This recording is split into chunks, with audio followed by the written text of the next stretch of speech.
രക്ഷാനുഭവ ധ്യാനം മറ്റം ഫൊറോന ദേവാലയത്തിൽ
ഇന്നിപ്പോൾ നമ്മുടെ കൂടെ ആയിരിക്കുന്ന ഈശോയുടെ മഹാസാന്നിധ്യത്തിന്റെ യോഗ്യതയിൽ അതേ അനുഗ്രഹം നമുക്ക് ലഭിക്കുന്ന സുന്ദരമായ നിമിഷം.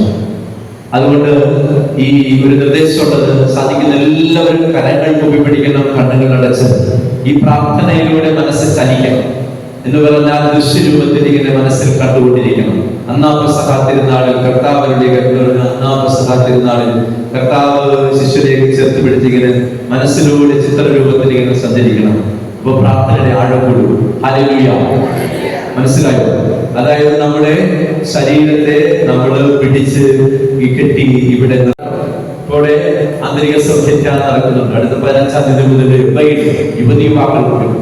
നിങ്ങൾക്കറിയോ അവിടുത്തെ അത്ഭുതം? അവിടുത്തെ ശുശ്രൂഷകരൊക്കെ യുവതി യുവാക്കളാണ്. ഹല്ലേലൂയ.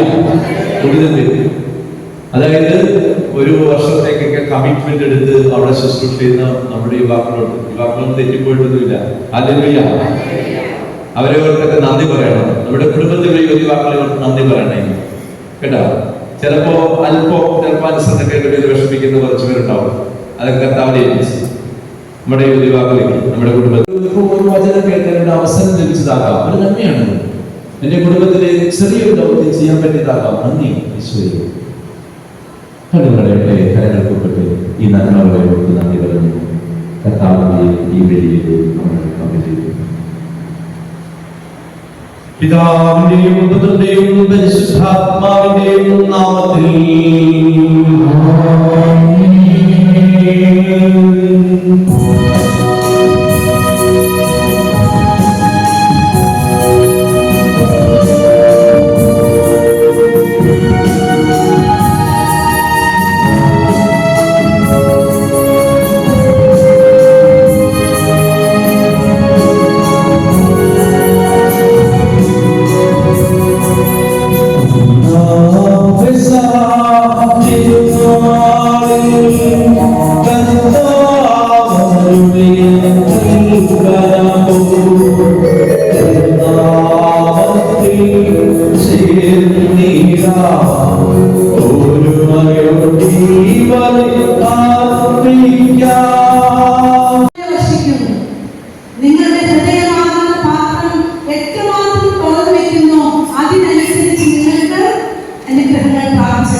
പറയാമോ? പ്രാർത്ഥിക്കുന്നതിലൂടെ കൂടുതൽ അനുഗ്രഹങ്ങൾ ഈ ധ്യാനത്തിൽ നിങ്ങൾക്ക് വർഷിക്കുവാനായിട്ട് സാധിക്കും, പ്രാപിച്ചെടുക്കാനായിട്ട് സാധിക്കും. Praise the lord. ചൊല്ലിപ്പറയാമോ? Hallelujah, hallelujah, hallelujah. സഭയുടെ പ്രബോധനം 468ാമത്തെ ഖണ്ഡിക, കാറ്റക്കിസം ഓഫ് കാത്തലിക് ചർച്ച് എന്ന ഗ്രന്ഥമുണ്ട് സഭയുടെ പ്രബോധനം. പിന്നെ യുക്യാറ്റ് എന്ന് പറയും, യുവജനങ്ങൾക്ക് വേണ്ടിയിട്ടുള്ള കാറ്റക്കിസം, യുവജനങ്ങൾക്ക് വേണ്ടി മാത്രമായി എഴുതിയിട്ടുള്ള പ്രബോധനത്തിൽ 468ാമത്തെ ഖണ്ഡികയിൽ പറയാണ്, ഒരു മനുഷ്യന്റെ ആത്യന്തികവും ഏറ്റവും വലുതുമായ ആഗ്രഹം ദൈവത്തിനു വേണ്ടിയുള്ളതായിരിക്കണം. എന്തിനു വേണ്ടിയാണ്? ഒപ്പം നടക്കാനായിരിക്കണമെന്നാണ് സഭ പഠിപ്പിക്കുന്നത്. നമ്മുടെ ലക്ഷ്യം അങ്ങനെയാണോ? നമ്മുടെ പല ഭക്താഭ്യാസങ്ങളുടെയും പ്രാർത്ഥനകളുടെയും ജപമാല ചൊല്ലുന്നതിന്റെയും കരുണക്കൊല്ലുന്നതിന്റെയും വിശുദ്ധ ബലി അർപ്പിക്കുന്നതിന്റെയും ഒക്കെ മധ്യസ്ഥ പ്രാർത്ഥനയുടെ ലക്ഷ്യം അതാണോ? ദൈവത്തോടൊപ്പം ആയിരിക്കുക, ദൈവത്തെ സ്വന്തമാക്കുക എന്നുള്ളതായിരിക്കണമെന്നാണ് സഭയുടെ പ്രബോധനത്തിൽ പറയുന്നത്. അപ്രകാരം ജീവിച്ച ഒരു വ്യക്തിയാണ് ആര്? പരിശുദ്ധ കന്യകാമറിയം. ദൈവത്തെ പ്രാപിക്കാൻ, ദൈവത്തെ സ്വന്തമാക്കി ദൈവത്തോടൊപ്പം ജീവിച്ച ഒരാളാണ് ആര്? പരിശുദ്ധ കന്യകാമറിയം. പരിശുദ്ധ ദൈവമാതാവ് പിതാവായ ദൈവത്തിന്റെ മകളാണ്, പുത്രനായ യേശുക്രിസ്തുവിന്റെ അമ്മയാണ്, പരിശുദ്ധാത്മാവിന്റെ മണവാട്ടിയാണ്. ത്രിയേക ദൈവം മറിയത്തിൽ ഇറങ്ങി വന്നു വസിച്ചു. കേട്ടോ, പരിശുദ്ധമ്മ തന്റെ ജീവിതത്തിന്റെ അനുകൂലവും പ്രതികൂലവുമായ എല്ലാ സാഹചര്യങ്ങളിലും ദൈവത്തോടൊപ്പം ജീവിച്ച വ്യക്തിയാണ്. പരിശുദ്ധമ്മയുടെ സ്തോത്രഗീതം നമ്മൾ ലൂക്കാ സുവിശേഷത്തിൽ വായിക്കുന്നു, അല്ലേ? എന്താണ് അമ്മ പറയുന്നത്? എന്റെ ആത്മാവ് കർത്താവിനെ മഹത്വപ്പെടുത്തുന്നു, എന്റെ ചിത്തം എന്റെ രക്ഷകനായ ദൈവത്തിൽ ആനന്ദിക്കുന്നു. ഇത് എപ്പോഴാണ് അമ്മ പറഞ്ഞതെന്നറിയാവോ? വിവാഹത്തിനു മുൻപേ ഉദരത്തിൽ രക്ഷകൻ ജനിച്ചു ഉദരത്തിൽ എന്ന് ഉള്ള മെസ്സേജ് കിട്ടിയപ്പോഴാണ് പറയുന്നത്. വിവാഹം കഴിഞ്ഞിട്ടില്ല. വിവാഹം കഴിയുന്നതിന് മുൻപ് ഒരു സ്ത്രീ ഗർഭിണിയാകുന്ന അവസ്ഥ എല്ലാം അറിയാം, അല്ലേ? നമുക്ക് എല്ലാവർക്കും അറിയാവുന്ന ഒരു സംഭവമാണ്. അപ്പോ അങ്ങനെയുള്ള ഒരു പ്രതിസന്ധിയിലാണ് പരിശുദ്ധമ്മ പറയുന്നത്, എന്റെ ആത്മാവ് കർത്താവിനെ മഹത്വപ്പെടുത്തുന്നു, എന്റെ ചിത്തം എന്റെ രക്ഷകനായ ദൈവത്തിൽ ആനന്ദിക്കുന്നത്. അതിനർത്ഥം പരിശുദ്ധമ്മ തന്റെ ജീവിതത്തിന്റെ അനുകൂലവും പ്രതികൂലവുമായ എല്ലാ സാഹചര്യങ്ങളിലും ദൈവത്തോടൊപ്പം ജീവിച്ച വ്യക്തിയാണ്. അതുകൊണ്ട് പരിശുദ്ധമ്മയിൽ എന്ത് നിറഞ്ഞിരുന്നു? ഗ്രേസ്, ദൈവകൃപ നിറഞ്ഞിരുന്നു. അതാണ് ഗബ്രിയേൽ മാലാഖ വന്നുകൊണ്ട് മാതാവിന്റെ മുൻപിൽ വന്നു വണങ്ങിക്കൊണ്ട് പറഞ്ഞ ആദ്യത്തെ വാചകം ഏതാണ്? ദൈവകൃപ നിറഞ്ഞവളെ സ്വസ്തി. ഗബ്രിയേൽ മാലാഖ എന്ന് പറയുന്നത് ദൈവസന്നിധിയിൽ, ദൈവത്തിന്റെ സന്നിധിയിൽ നിൽക്കുന്ന മാലാഖയാണ് കേട്ടോ. മാതാവിന്റെ മുന്നിൽ വന്ന് എങ്ങനെ പറഞ്ഞേ? വണങ്ങിക്കൊണ്ട്. അപ്പൊ ദൈവസന്നിധി നിൽക്കുന്ന മാലാഖ പോലും മറിയത്തെ വണങ്ങി. പിന്നെ നമുക്കൊന്നും മാതാവിനെ വണങ്ങുന്നതിൽ ബുദ്ധിമുട്ടുണ്ടോ? ബുദ്ധിമുട്ട് പാടുണ്ടോ? ഇല്ല. കാരണം ദൈവസന്നിധിയിൽ നിൽക്കുന്ന മാലാഖ വന്ന് മാതാവിനെ വണങ്ങിക്കൊണ്ട് പറഞ്ഞു, ദൈവകൃപ നിറഞ്ഞവളെ സ്വസ്തി. ആ ഒരൊറ്റ വാക്കിൽ തന്നെ പരിശുദ്ധ കന്യകാമറിയത്തിന്റെ പേഴ്സണാലിറ്റി വ്യക്തമാണ്. പരിശുദ്ധമ്മയിൽ എന്ത് നിറഞ്ഞിരുന്നു? ദൈവത്തിന്റെ കൃപ നിറഞ്ഞിരുന്നു എന്ന് പറഞ്ഞ് ഗ്യാപ്പിട്ടതിന്. ഈ ഗ്ലാസ് നോക്കൂ, ഇതിൽ ഇനിയും വെള്ളം ഒഴിക്കാം, ശരിയല്ലേ? ഗ്യാപ്പുണ്ട്, ഇതിൽ വെള്ളം ഒഴിക്കും. നിറഞ്ഞിരിക്കുകയാണെങ്കിലോ വെള്ളം വെച്ചാൽ എന്ത് പറ്റും? അത് തുളുമ്പി പോകും, ശരിയല്ലേ? പരിശുദ്ധമ്മയിൽ ദൈവകൃപ നിറഞ്ഞിരുന്നു, പിന്നെ അത് ഗ്യാപ്പില്ല. അതുകൊണ്ടാണ് എന്തുകൊണ്ടാണ്? കാരണം പരിശുദ്ധമ്മ ദൈവത്തോടൊപ്പം ജീവിച്ചു. അമ്മ ദൈവകൃപയിൽ നിറഞ്ഞാണ് ജീവിച്ചത്. അതുകൊണ്ട് പരിശുദ്ധമ്മ പാപികളുടെ ഇടയിൽ ജീവിച്ചുവെങ്കിലും പരിശുദ്ധയായിട്ടാണ് ജീവിച്ചത്.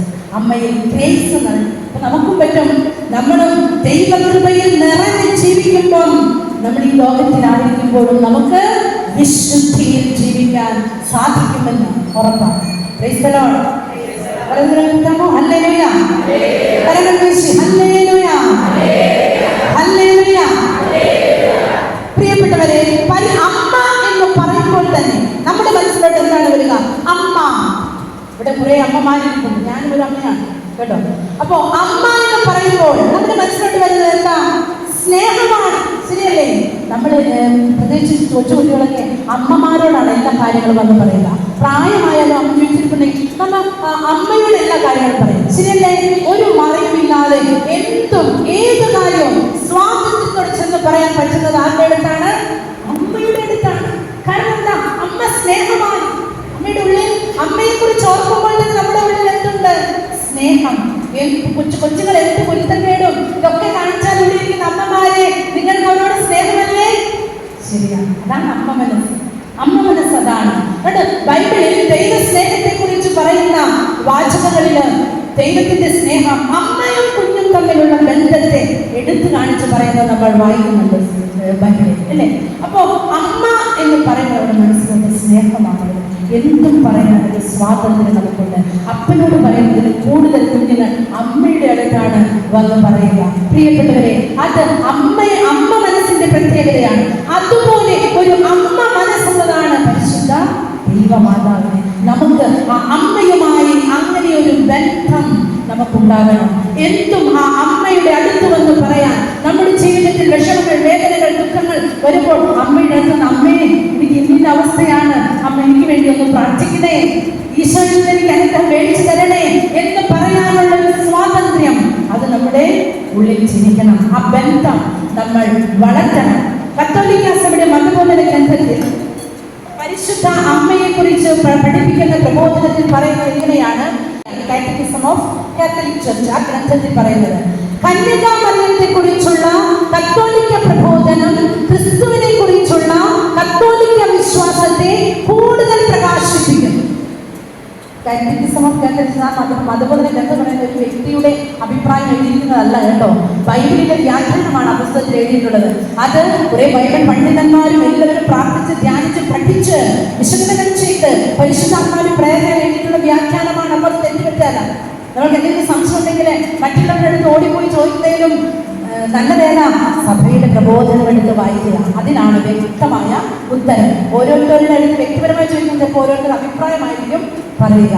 ഇതിന് സഭ പഠിപ്പിക്കുന്ന കന്യകാമറിയത്തെ കുറിച്ചുള്ള കത്തോലിക്ക പ്രബോധനം ക്രിസ്തുവിനെ കുറിച്ചുള്ള കത്തോലിക്ക വിശ്വാസത്തെ കൂടുതൽ പ്രകാശിപ്പിക്കുന്നു. ഒട്ടും കുറയ്ക്കുന്നില്ല. നമ്മൾ പരിശുദ്ധ അമ്മയുടെ മധ്യസ്ഥം അപേക്ഷിക്കുന്നതോറും പ്രാർത്ഥിക്കുന്നതോറും അമ്മയോട് ബന്ധം സ്ഥാപിക്കുന്നതിലൂടെയും എന്താണ് സംഭവിക്കുന്നത്? കത്തോലിക്ക വിശ്വാസത്തെ അത് കൂടുതൽ പ്രകാശിപ്പിക്കുകയാണ് ചെയ്യുന്നത്. മരിയ ഭക്തിയുടെ ലക്ഷ്യം സഭയുടെ പ്രബോധനം പറയുന്നത് ഇങ്ങനെയാണ്. മരിയ ഭക്തിയുടെ ലക്ഷ്യം മാതാവ് വണങ്ങപ്പെടുന്നതോടുകൂടെ പുത്രൻ ശരിയായി അറിയപ്പെടുകയും സ്നേഹിക്കപ്പെടുകയും മഹത്വീകരിക്കപ്പെടുകയും അവിടുത്തെ കൽപ്പനകൾ അനുസരിക്കപ്പെടുകയും ചെയ്യുക എന്നതാണ്. മരിയഭക്തിയുടെ ലക്ഷ്യം എന്താണ്? മരിയഭക്തിയിലൂടെ നാം യേശുവിലേക്കാണ് അടുക്കുന്നത്. യേശു ക്രിസ്തുവിനെ കുറിച്ച് ശരിയായ അറിവ് നമുക്ക് ലഭിക്കുന്നു. പുത്രൻ ശരിയായി അറിയപ്പെടുകയും സ്നേഹിക്കപ്പെടുകയും മഹത്വീകരിക്കപ്പെടുകയും അവിടുത്തെ കൽപ്പനകൾ പാലിക്കപ്പെടുകയും ചെയ്യുക എന്ന ഒരേ ഒരു ലക്ഷ്യമേ ഉള്ളൂ. എന്തിന്? മരിയഭക്തി. നമ്മൾ മാതാവിനോട് മധ്യസ്ഥ പ്രാർത്ഥിക്കുന്നത് യേശുവിലേക്കാണ് നമ്മൾ വളരുന്നത് എന്ന് ഓർത്തുകൊള്ളുക. അമ്മയുടെ മധ്യസ്ഥ അപേക്ഷിക്കുന്നതിന് ഒട്ടും ശങ്കിക്കേണ്ട.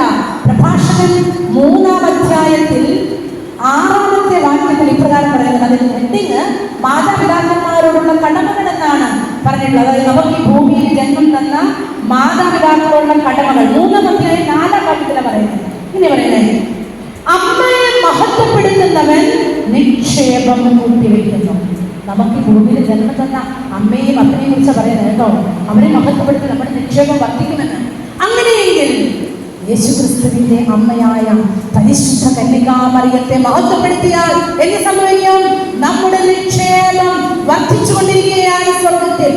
ഞാൻ വിശ്വസിക്കുന്നു. ഞാനിപ്പോ അമ്മയെ കുറിച്ച് പറയുമ്പോൾ എൻ്റെ ബാങ്ക് ബാലൻസ്, സ്വർഗത്തിലെ നിക്ഷേപം കൂടിക്കൊണ്ടിരിക്കുകയാണ് കേട്ടോ. നിങ്ങൾ ഓരോരുത്തരും പരിശുദ്ധ അമ്മയിലൂടെ ലഭിച്ച അനുഗ്രഹങ്ങൾ നിങ്ങൾ കിട്ടിയിട്ടുണ്ടാവണം, അല്ലേ? അതെല്ലാം മറ്റുള്ളവരോട് പറയണം. അമ്മയെ കുറിച്ച് പറയണം. അമ്മയുടെ മധ്യസ്ഥ വിഷയം പറയണം. അതിലൂടെ നമ്മുടെ അമ്മയെ മഹത്വപ്പെടുത്തുമ്പം നമ്മുടെ നിക്ഷേപം കൂടുകയാണ് ചെയ്യുന്നത്. കാരണം എന്താ? പരിശുദ്ധ കന്യകാമറിയത്തിലൂടെ നമ്മൾ യേശുവിലേക്ക് വളരുകയാണ് ചെയ്യുന്നത്. പരിശുദ്ധ അമ്മയ്ക്ക് ലഭിച്ചിട്ടുള്ള സകല മഹത്വവും യേശു ക്രിസ്തുവിലൂടെ ലഭിച്ചിട്ടുള്ള മഹത്വമാണ്. സംശയിക്കണ്ട. പരിശുദ്ധ അമ്മയെ മഹത്വപ്പെടുന്നെങ്കിൽ ആ മഹത്വത്തിന്റെ പിന്നിൽ ആരിലൂടെ ലഭിച്ചിട്ടുള്ളതാണ്? പരിശുദ്ധ അമ്മയ്ക്ക് തന്റെ പുത്രനായ യേശു ക്രിസ്തുവിലൂടെ ലഭിച്ച മഹത്വമേ അമ്മയ്ക്കുള്ളൂ. ഞാൻ ഓർക്കാം, എന്റെ വീട് തൃപ്പൂണിത്തുറയാണ് കേട്ടോ. തൃപ്പൂണിത്തുറയില് ഒരു അച്ഛനുണ്ട്, ഫാദർ ജോസ് മണ്ടാനത്തെ അച്ഛന്റെ വീടുണ്ട്. നിങ്ങൾ ഒരുപക്ഷെ പരിചയം ഉണ്ടായിരിക്കാം, ചില കേട്ടിട്ടുണ്ടാവില്ലായിരിക്കും. ജോസ് മണ്ടാനൻ ആ അച്ഛൻ്റെ വീട് ഞങ്ങളുടെ തൊട്ട് അയൽപക്കമാണ്. ഈ അച്ഛൻ്റെ അമ്മ മരിച്ചു, 3 വർഷമായിരുന്നു, 5 വർഷം മുമ്പാണ്. അമ്മ മരിച്ചപ്പോൾ അയൽവാസിയായതുകൊണ്ട് നമ്മൾ അവിടെ പോയിരിക്കുമല്ലോ കുറേ സമയം മുഴുവനും. അപ്പോൾ അന്ന് വൈകുന്നേരം ആ അമ്മയെ അവിടെ കൊണ്ടുവന്നു, അവിടെ പദ്ധതിയിൽ കൊണ്ടുവന്ന് കിടത്തി. മരിച്ചതിന് ശേഷം ഓരോരുത്തരും കുറേ അച്ഛന്മാർ. അപ്പം മകൻ അച്ഛനാണേ, ജോസ് മണ്ടാൻ അച്ഛൻ വലിയ നല്ലൊരു വിശുദ്ധനായ നല്ലൊരു ധ്യാനം കൂടിയാണ് അച്ഛൻ. കുറേ വൈദികര്, കുറേ സിസ്റ്റേഴ്സ് ഒക്കെ നിരന്തരം അവിടെ വന്നുകൊണ്ട് ഇങ്ങനെ ഒപ്പീസ് പ്രാർത്ഥന പാടിക്കൊണ്ടിരിക്കുകയാണ്. അപ്പം ഞാൻ അവിടെ ഇരിക്കുന്നുണ്ട്. അപ്പോൾ രാത്രിയായിട്ടും രാത്രി പകലത്തില്ലാതെ നേരം വെളുത്ത് കഴിഞ്ഞിട്ടാണ് സംസ്കാര ചടങ്ങുകളൊക്കെ പിതാവിന് വരാനിരിക്കുക. പക്ഷേ ഈ സംസ്കാര ചടങ്ങ് നടക്കുന്നത് വരെ ഞാൻ കണ്ടത് നിരന്തരമായി വൈദികരുടെ ഒരു പ്രവാഹം, സിസ്റ്റേഴ്സിൻ്റെ ഒരു പ്രവാഹമായിരുന്നു അവിടേക്ക്. എന്നിട്ട് വന്നവർ പ്രാർത്ഥനയായി അമ്മയ്ക്ക് വേണ്ടി ഒപ്പീസ് പാടി പ്രാർത്ഥന. അപ്പം ഞാൻ മനസ്സിൽ വിചാരിച്ച്, ഈ അമ്മ എന്തൊരു ഭാഗ്യപ്പെട്ട അമ്മയാണ്, എന്തുമാത്രം പ്രാർത്ഥനയാണ് അമ്മയ്ക്ക് ലഭിച്ചിരിക്കുന്നത്. ഞാൻ ചോദിച്ചോട്ടെ, അവിടെ വന്ന ആ വൈദികരുടെ കൂട്ടം, സിസ്റ്റേഴ്സിന്റെ കൂട്ടം, അവർക്കെല്ലാം ഈ അമ്മയെ നേരിട്ടറിയാവുന്നവരാണോ? ആയിരിക്കുമോ? സാധ്യതയില്ല. കാരണം ആ അമ്മയ്ക്ക് ഒരു മകനുണ്ട്, വൈദ്യനായ ഒരു മകൻ. ആ മകനുമായുള്ള ബന്ധത്തിലുള്ള എല്ലാവരും അവിടെ വന്നു. ആ മകന് ഒത്തിരി ബന്ധമുണ്ടായിരുന്നു പലരുമായിട്ട്, പല സിസ്റ്റേഴ്സ് വൈദികരൊക്കെ ആയിട്ട്. അപ്പോൾ നല്ല സ്നേഹത്തിൻ്റെ നല്ല വിശുദ്ധനായ നല്ല ഒരു ധ്യാനഗുരുവായ അച്ഛൻ, ആ അച്ഛനെ അറിയാവുന്ന എല്ലാവരും എവിടെ വന്നു? ആ വീട്ടിൽ വന്നു അമ്മയ്ക്ക് വേണ്ടി പ്രാർത്ഥിക്കുക. അപ്പോൾ ആ അമ്മയ്ക്ക് ലഭിച്ച മഹത്വം ആരുടെ ലഭിച്ചതാണ്? തൻ്റെ മകനിലൂടെ ലഭിച്ചതാണ്. അവിടെ വന്ന എല്ലാവർക്കും പേഴ്സണലായിട്ട് അമ്മയ്ക്കറിയില്ല, പക്ഷെ അച്ഛൻ്റെ അമ്മ, അതുകൊണ്ട് എല്ലാവരും ആ അമ്മയെ ആദരിക്കുവാനായിട്ട് അവിടെ വന്നു. എനിക്ക് ജസ്റ്റ് മനസ്സിലാക്കിയ ഉദാഹരണം പറഞ്ഞതുകൊണ്ട് പ്രിയപ്പെട്ടവരെ, ഇത് സംഭവിച്ചതാണ് കേട്ടോ, എൻ്റെ അയൽപക്കത്തെ വീട്ടിൽ സംഭവിച്ചതാണ്. അപ്പൊ എനിക്ക് മനസ്സിലായത് നോക്കിയേ, പരിശുദ്ധ ദൈവമാതാവിന് ലഭിച്ചിട്ടുള്ള മഹത്വം തന്റെ പുത്രനായ യേശു ക്രിസ്തുവിലൂടെ ലഭിച്ചിട്ടുള്ള മഹത്വമാണെന്ന് നമ്മൾ തിരിച്ചറിയുക. ആ പുത്രനിലൂടെ ലഭിച്ച മഹത്വം, അതാണ് പരിശുദ്ധ അമ്മയെ ഉയർത്തി. വിശുദ്ധ മെത്രാൻ 10-ാം പീയൂസ് മാർപ്പാപ്പയുടെ വാക്കുകൾ ഇങ്ങനെയാണ്: അമ്മയായ മറിയത്തെ കൂടാതെ ഉണ്ണിയേശുവിനെ കാണുക പ്രയാസമാണ്. അമ്മയായ മറിയത്തെ കൂടാതെ ഉണ്ണിയേശുവിനെ കാണുക പ്രയാസമാണ്. നമ്മൾ സുവിശേഷത്തിൽ വായിക്കുന്നു, യേശു ജനിച്ച ഉടനെ പൂജ്യ രാജാക്കന്മാര് യേശുവെ ആരാധിക്കാനായി ഗിഫ്റ്റൊക്കെ ആയിട്ട് വന്നു അല്ലേ? ആ കൂട്ടത്തിൽ എഴുതിയിരിക്കുന്ന വാക്ക് ഇങ്ങനെയാണ്: അവർ യേശുവിന്റെ അമ്മയായ മറിയത്തോടൊപ്പം ആരെ ആരാധിച്ചു? യേശുവിനെ ആരാധിച്ചു.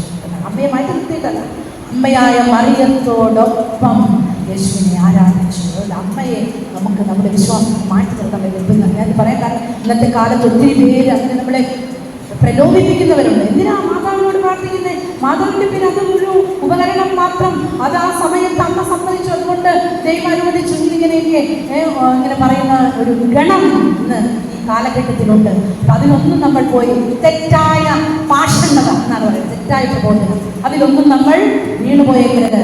അമ്മയായ മറിയത്തെ കൂടാതെ ഉണ്ണിയേശുവിനെ കാണുക പ്രയാസമാണെന്ന് പറഞ്ഞ വിശുദ്ധ 10-ാം പീയൂസ് മാർപ്പാപ്പയുടെ വാക്കുകൾ നമുക്ക്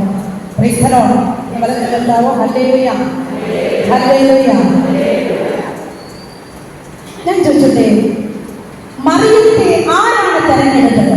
മനുഷ്യരാണോ ദൈവമാണോ? ദൈവമാണ് അല്ലേ? ഞാൻ പറയാം, ദൈവം സർവശക്തനല്ലേ? ഇതൊക്കെ ഒന്ന് ചിന്തിക്കാൻ പറയാം. ദൈവം സർവശക്തനാണ്, അത്ഭുതനാണ്, എല്ലാ സിദ്ധിയുമുണ്ട് ദൈവത്തിന്, ഏത് അത്ഭുതവും പ്രവർത്തിക്കാൻ പറ്റും. അങ്ങനെയാണെങ്കിൽ ദൈവത്തിന് മനുഷ്യനായി ഭൂമിയിലേക്ക് വരാൻ ഒരു ദിവസം സുപ്രഭാതത്തിന് നേരിട്ട് ഇറങ്ങി വരാമായിരുന്നില്ലേ?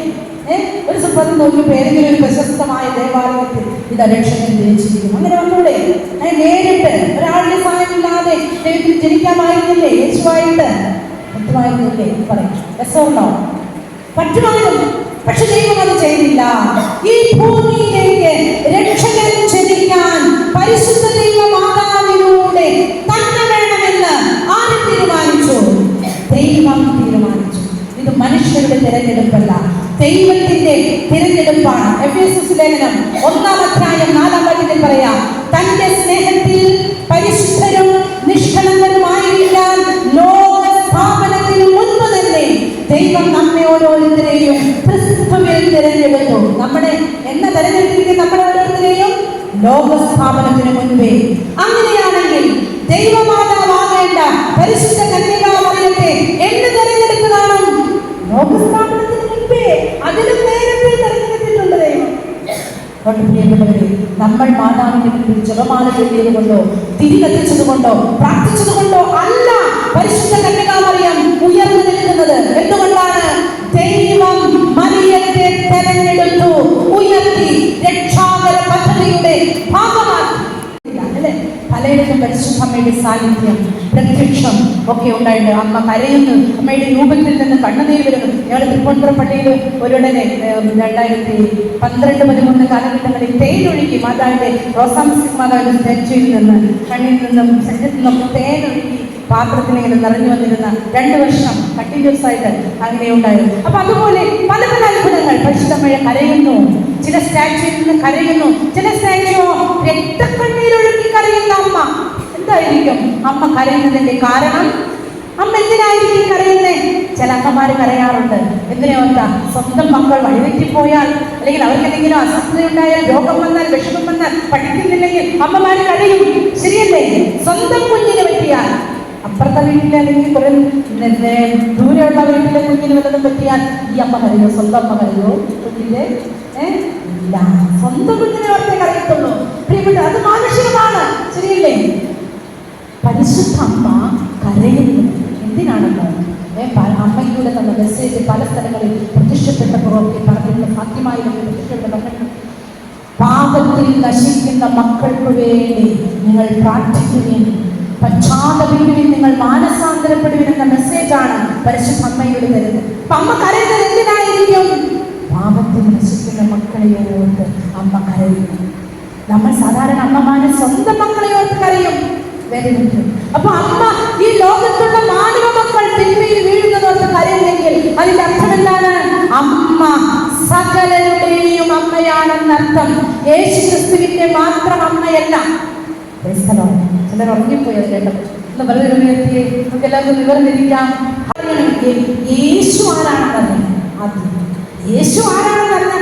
യേശുവിന് ചിലർക്ക് പേരിടുന്നുണ്ട്. സാധാരണ ഈശോ വിളിക്കുന്ന പേര് മനുഷ്യർക്ക് സാധാരണ ചിരിക്കുന്നവർക്ക് ചിലതൊക്കെ ഇടുന്നുണ്ട് അല്ലേ? അപ്പം യേശു ആരാണെന്ന് അറിഞ്ഞാലാണ് പരിശുദ്ധ അമ്മയുടെ മഹത്വം കൂടുതലായി അറിയാൻ പറ്റും. യേശു ആരാണ്? ഒറ്റവാക്യം ദൈവം പുത്രൻ. പല പല പേരുകൾ വിളിച്ചു.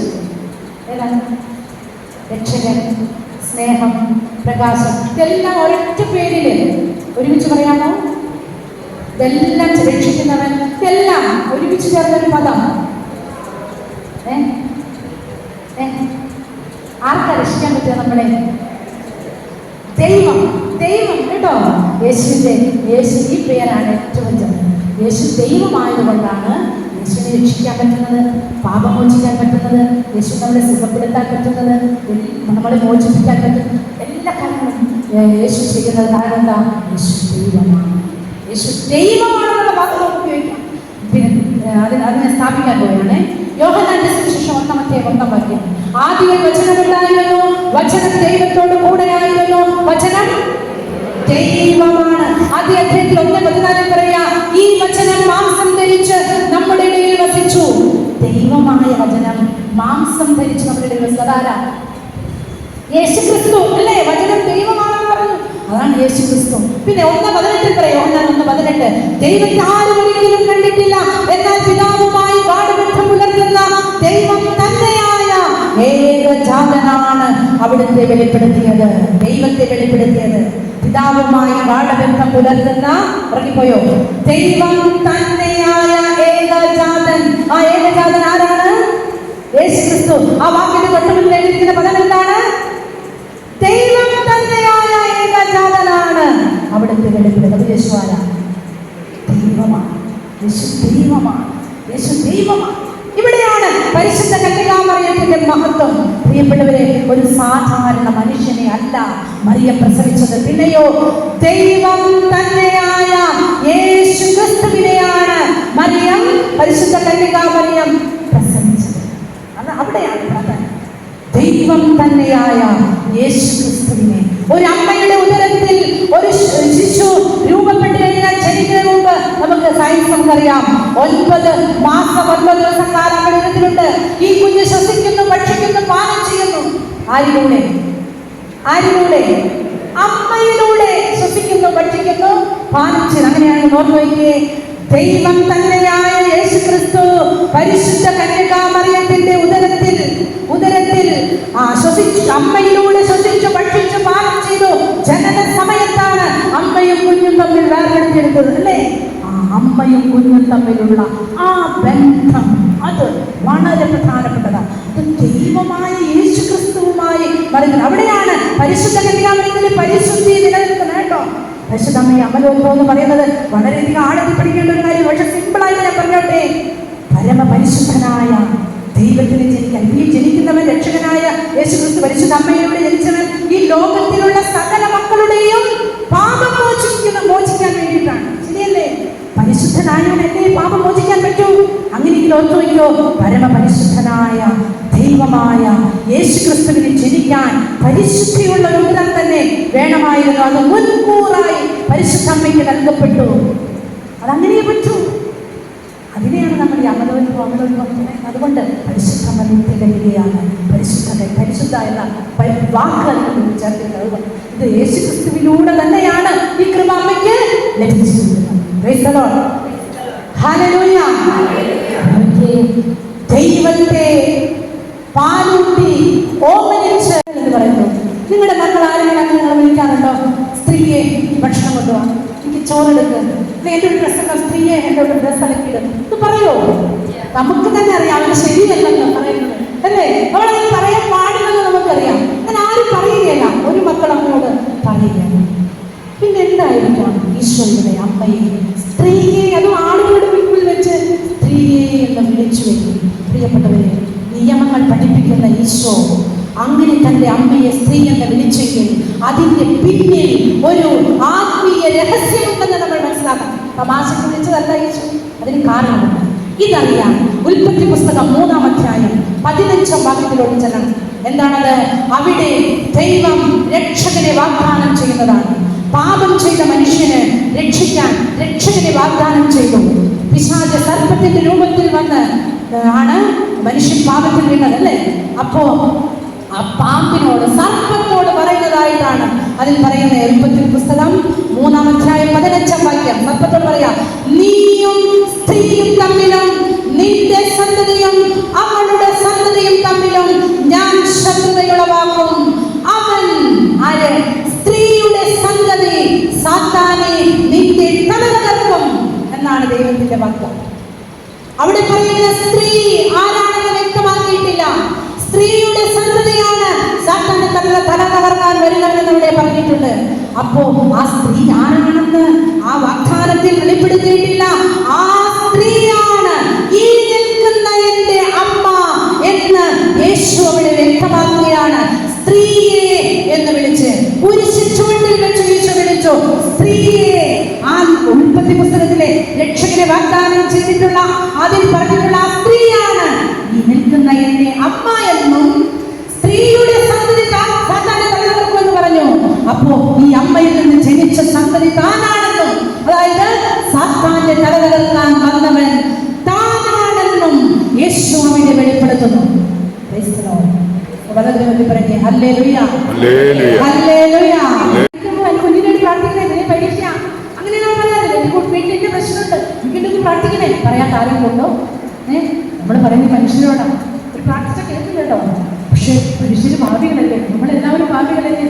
മനുഷ്യരോട് പറയുന്നതിലും എത്രയോ മഹത്തരമാണ് ദൈവം തന്നെയായ യേശുക്രിസ്തുവിന്റെ അമ്മയായ മറിയത്തോട് അമ്മേ എനിക്ക് വേണ്ടി പ്രാർത്ഥിക്കണമേ എന്ന് പറയുന്നത്. ശരിയല്ലേ? തന്നെയല്ല അമ്മയുടെ മാതൃമധ്യസ്ഥം ഒരു വഴി കൂടി ഉയർന്നിരിക്കുക. അപ്പൊ അത് മധ്യസ്ഥ പ്രാർത്ഥനയാണ്.